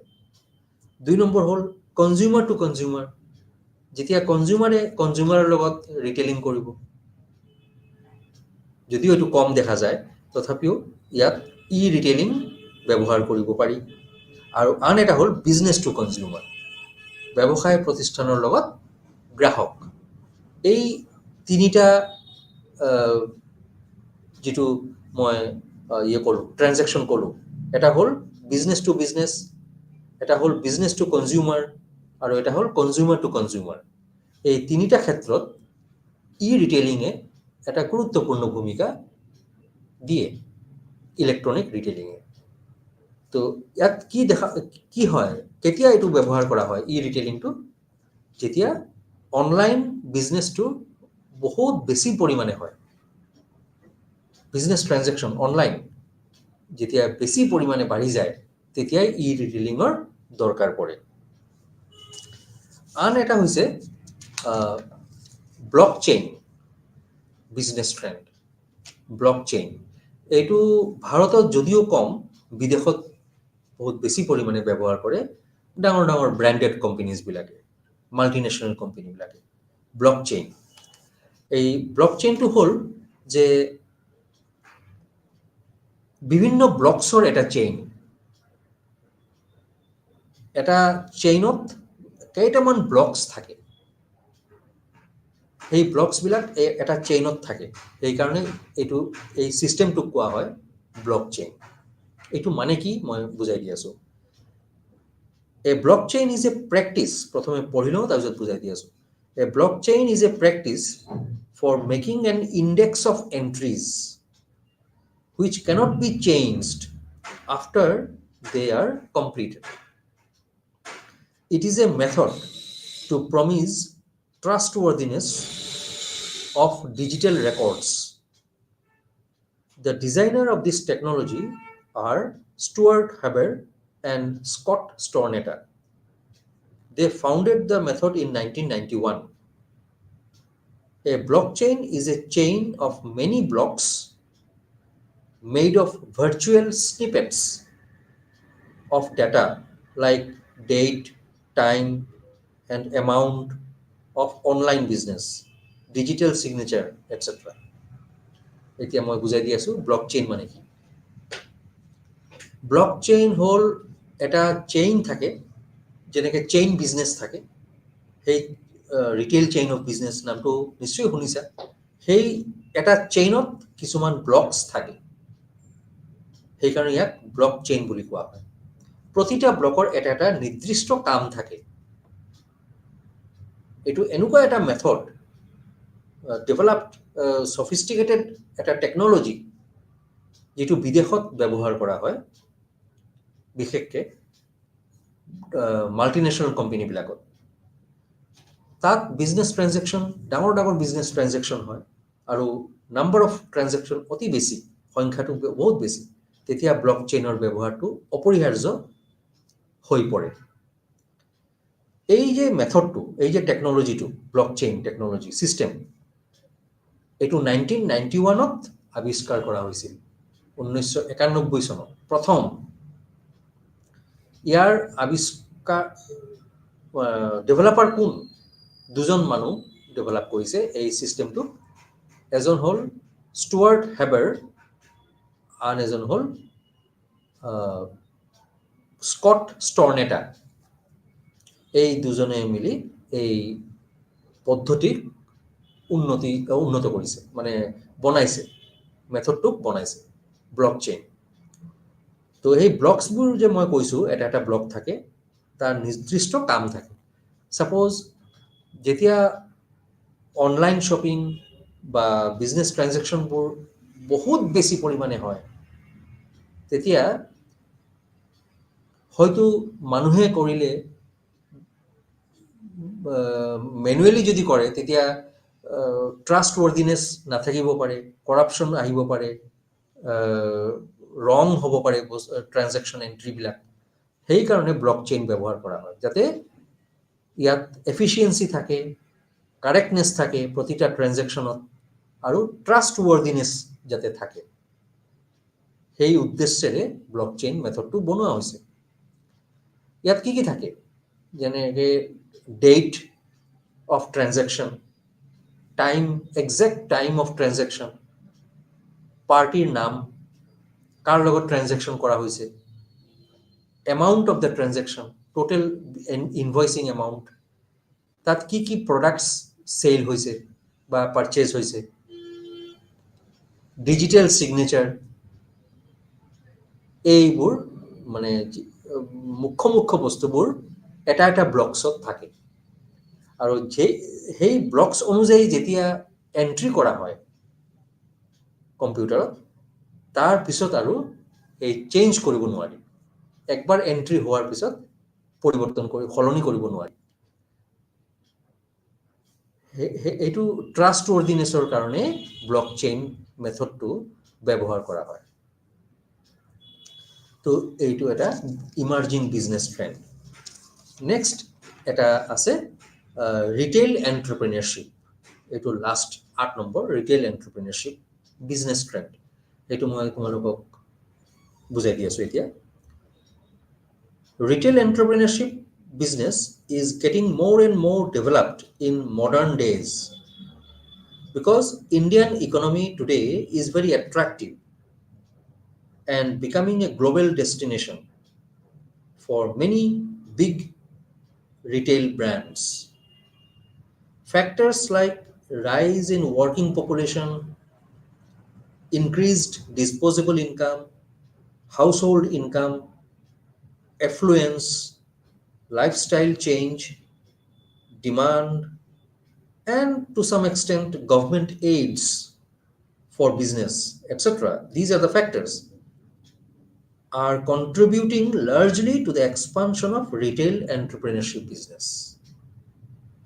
এতিয়া retail entrepreneurship business to কি ই এটা ইমার্জিং বিজনেস ট্রেন্ড আধুনিক প্ৰচলিত এটা ব্যৱসায়ৰ ট্ৰেণ্ড ইয়াত কি হয় আমি জানো যে আজিকালিৰ যুগত ভাৰতৰ অৰ্থনীতিটো দেখা গৈছে যে মোৰ এট্ৰাক্টিভ এতিয়া ভাৰতৰ অৰ্থনীতিটো বহুত এট্ৰাক্টিভ আৰু এইটো গ্লোবেল ডেষ্টিনেশ্যন পাইছে ইমান উন্নতি কৰিছে লাহে লাহে ভাৰতৰ অৰ্থনীতিয়ে ইণ্ডিয়ান ইকনমিয়ে যে এইটো গ্লোবেল ডেষ্টিনেশ্যন এটা পাইছে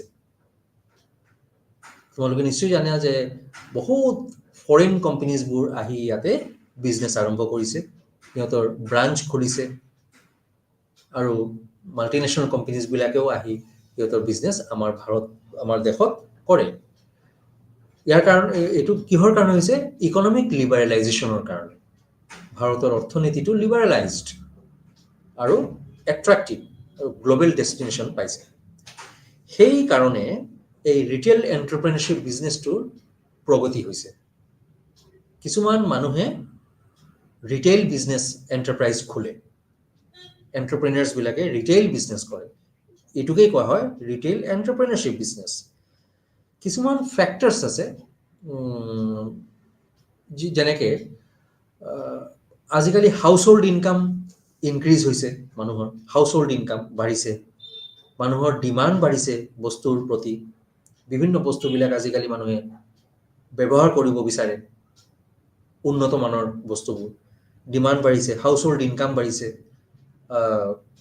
ডিছপ'জেবল ইনকাম বাঢ়িছে ৱৰ্কিং পপুলেশ্যনৰ সাইজ বাঢ়িছে নাম্বাৰ বাঢ়িছে ৱৰ্কিং পপুলেশ্যন মানে ৱৰ্কাৰ্ছ ষ্টাফ এমপ্লয়ি এইবোৰৰ মানে গ্ৰাউণ্ড লেভেলৰ যিবোৰ ৱৰ্কাৰ্ছ আছে ৱৰ্কিং পপুলেশ্যন সিহঁতৰ নাম্বাৰটো বাঢ়িছে মানুহৰ লাইফষ্টাইল চেঞ্জ হৈছে মানে জীৱনশৈলী পৰিৱৰ্তন হৈছে এফ্লুৱেঞ্চ এটা ফেক্টৰ আছে আৰু কিছুমান ক্ষেত্ৰত চৰকাৰেও হেল্প কৰে বিজনেছক বিভিন্ন ধৰণৰ এইডছ দিয়ে হেল্প কৰে তো এইবোৰ বিভিন্ন ফেক্টৰ্ছৰ উপাদানৰ কাৰণে ৰিটেইল এণ্টাৰপ্ৰেনিয়ৰশ্বিপ বিজনেছটো আজিকালিৰ যুগত দেখা গৈছে পপুলাৰিটি আৰ্ণ কৰি আছে বিশেষকৈ আমাৰ নিচিনা দেশত ডেভেলপিং কাণ্ট্ৰিত ৰিটেইল এণ্টাৰপ্ৰেনিয়ৰশ্বিপ বিজনেছ বহুতেই পপুলাৰ হৈছে তো এইবোৰ হ'ল business trend emerging business trend মানে উদীয়মান ব্যৱসায়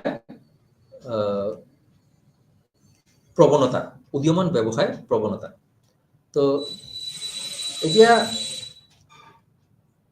আমি 8টামান পালোঁ ইমাৰ্জিং অপৰচুনিটিজ সেই ইমাৰ্জিং ট্ৰেণ্ডবিলাকক কোৱা হয় ইমাৰ্জিং অপৰচুনিটিজ মানে বিজনেছে কি কৰে বিজনেছ প্ৰতিষ্ঠানবিলাকে এই 8টাৰ ভিতৰত যিটো তাৰ ভাল লাগে সেই সুবিধা হয় সেইটোকেই গ্ৰহণ কৰি ইয়াৰ ওপৰত কাম কৰে আৰু প্ৰগতি কৰে ডেভেলপ কৰে তো বিজনেছ ট্ৰেণ্ড ইমাৰ্জিং কিয় কৰা হৈছে, কাৰণ আগৰ তুলনাত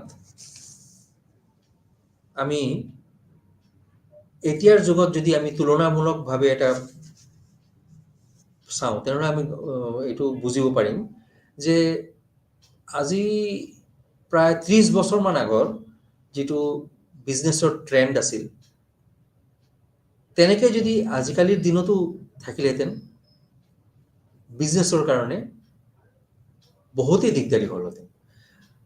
মানে যিমান দিনবোৰ প্ৰগতি কৰি আছে,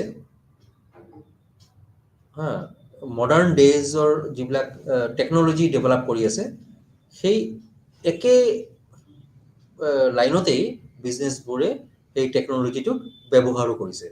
আৰু টেকন'লজি যিমান উন্নতি কৰি আছে, দিন দিন অপৰচুনিটিবিলাকো বাঢ়ি আছে বিজনেছৰ কাৰণে। আৰু সেইবিলাকক মানুহে বেছিকৈ ব্যৱহাৰ কৰে ব্যৱসায় প্ৰতিষ্ঠানে।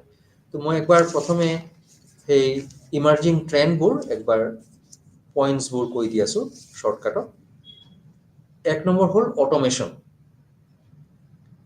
যিটোক আৰ্টিফিচিয়েল ইণ্টেলিজেন্সৰ দ্বাৰা পৰিচালিত কৰা হয়। 2 নম্বৰ হ'ল ব্লকচেইন,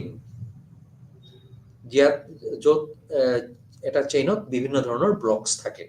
ইয়াত ট্ৰাষ্টৱৰ্ডিনেছ আৰু পাৰফেক্টনেছ, এফিচিয়েঞ্চি মেইনটেইন কৰা যায়। 3 number artificial intelligence, one of the most important emerging trends. এইটো বহুতেই পপুলাৰ হৈছে আজিকালিৰ যুগত। আৰ্টিফিচিয়েল ইণ্টেলিজেন্স বিভিন্ন ধৰণৰ কাম কৰিব পাৰি। আৰু এই টাৰ্মটোক গণতান্ত্ৰিক কৰা হৈছে, মানে ডেম'ক্ৰেটাইজ কৰা হৈছে। যোনেই বিচাৰে, য'তেই বিচাৰে এই আৰ্টিফিচিয়েল ইণ্টেলিজেন্সটো ব্যৱহাৰ কৰিব পাৰে, ইউটিলাইজ কৰিব পাৰে।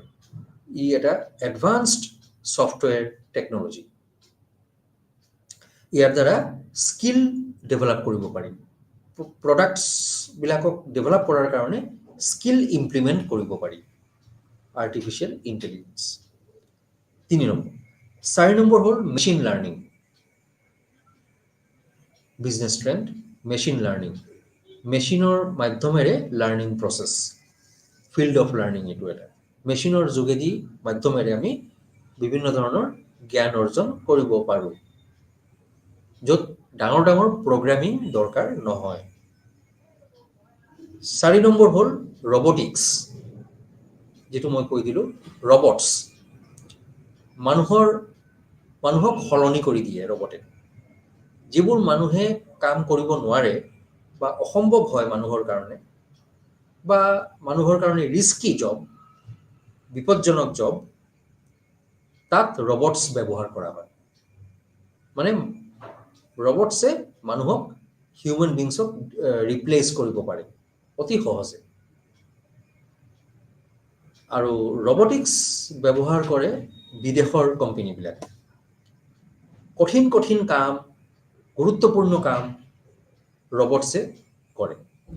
তো আমি ইয়াত দেখা পাইছোঁ যে বিভিন্ন লাইনত, ক্ষেত্ৰত ৰবটিক্স ব্যৱহাৰ কৰা হয়। ৰবটছ যেনেকৈ designing, construction activities,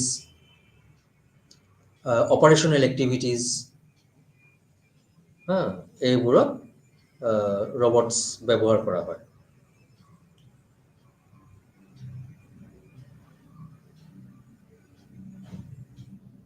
next 6 number হ'ল ছ'চিয়েল শ্বপিং, যিটো মই আলোচনা কৰিছিলোঁ। ছ'চিয়েল শ্বপিংটোৰ আন এটা নাম হ'ল অনলাইন শ্বপিং। সেইটো তোমালোকে নিশ্চয় শুনিছা টাৰ্মটো, আজিকালি ইমান পপুলাৰ। প্ৰতিটা মানুহৰ মুখে মুখে অনলাইন শ্বপিং, প্ৰতিদিনেই সিহঁতে অনলাইন শ্বপিঙত শ্বপিং কৰে। ইয়াৰ বহুত ফেচিলিটিও আছে, টাইম ছেভ হয়, মানি ছেভ হয়, আৰু কষ্টও নহয়, ফিজিকেল লেবাৰটো ইমান নহয়। তো ছ'চিয়েল শ্বপিং মানে অনলাইন শ্বপিং। ইয়াত কেছ অন ডেলিভাৰী মেথডত কৰা হয়। আন এটা হৈছে 7 নম্বৰ ই টেইলিং, মানে ই ৰিটেইলিং অৰ্থাৎ ইলেক্ট্ৰনিক ৰিটেইলিং মানে কম্পিউটাৰৰ যোগেদি মাধ্যমেৰে মানে টেকন'লজিৰ মাধ্যমেৰে ৰিটেইলিং কৰা ৰিটেইল বিজনেছ কৰিব লাগে সেইটোক কোৱা হয় ই ৰিটেইলিং বা ই ৰিটেইলিং আৰু 8 নম্বৰ হ'ল ৰিটেইল এণ্টাৰপ্ৰিনিয়ৰশ্বিপ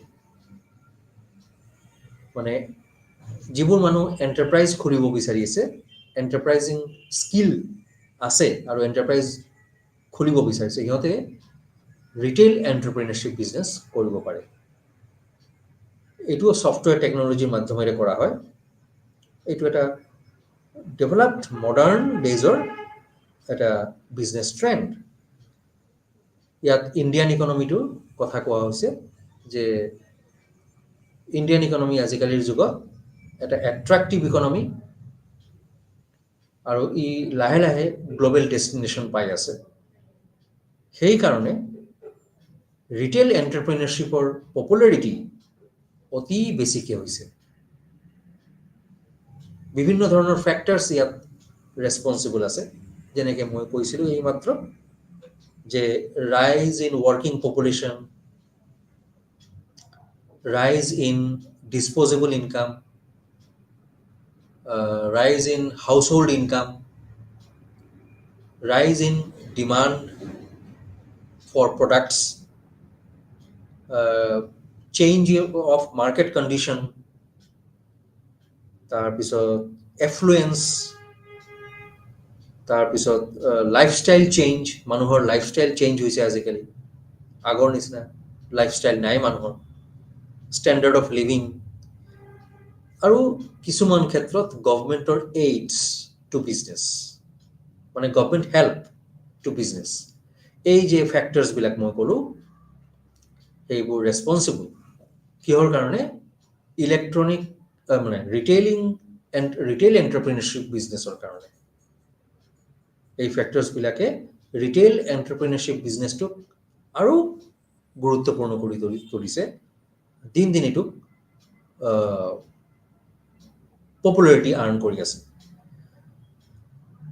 তো আশা কৰোঁ এই 8টা ইমাৰ্জিং ট্ৰেণ্ড মই ক'লোঁ যিটো টপিকটোৰ নাম আছিল ইমাৰ্জিং অপৰচুনিটিজ ইন বিজনেছ আশা কৰিছোঁ তোমালোকে বুজিব পাৰিছা তো ইয়াৰ দ্বাৰা মই এইটো সমাপ্ত কৰিম এতিয়া তো শেষত মই তোমালোকক কৈ দি আছোঁ যে প্ৰশ্নটো কি আহিব পাৰে পৰীক্ষাত যে এনেকৈ এটা কুৱেশ্যন আহিব পাৰে প্ৰবেবল কুৱেশ্যন এইটো মই কৈ দি আছোঁ তোমালোকক যে ডিছকাছ ব্ৰিফলি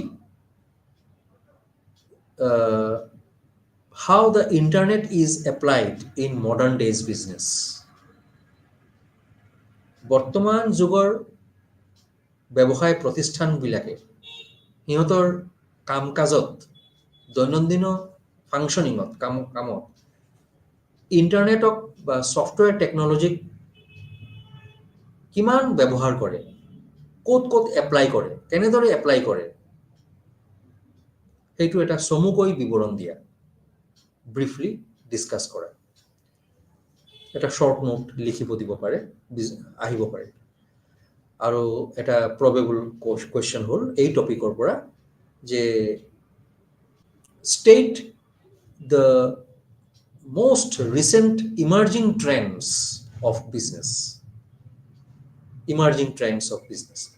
এইটো তোমালোকে পইণ্টছবোৰ লিখিব লাগিব 8টা মই ক'লোঁ সেই 8টা পইণ্ট ইমাৰ্জিং ট্ৰেণ্ডবিলাক লিখিব লাগিব আৰু প্ৰতিটা ট্ৰেণ্ডত অলপ অলপকৈ বিৱৰণ মানে ব্যাখ্যা কৰিব লাগিব অলপ অলপকৈ এক্সপ্লেইন কৰিব লাগিব তো পাৰিলে নোট কৰি ল'ব পাৰা সেই 8টা ট্ৰেণ্ড মই একেবাৰে লাষ্ট এবাৰ কৈ দি আছোঁ automation blockchain artificial intelligence machine learning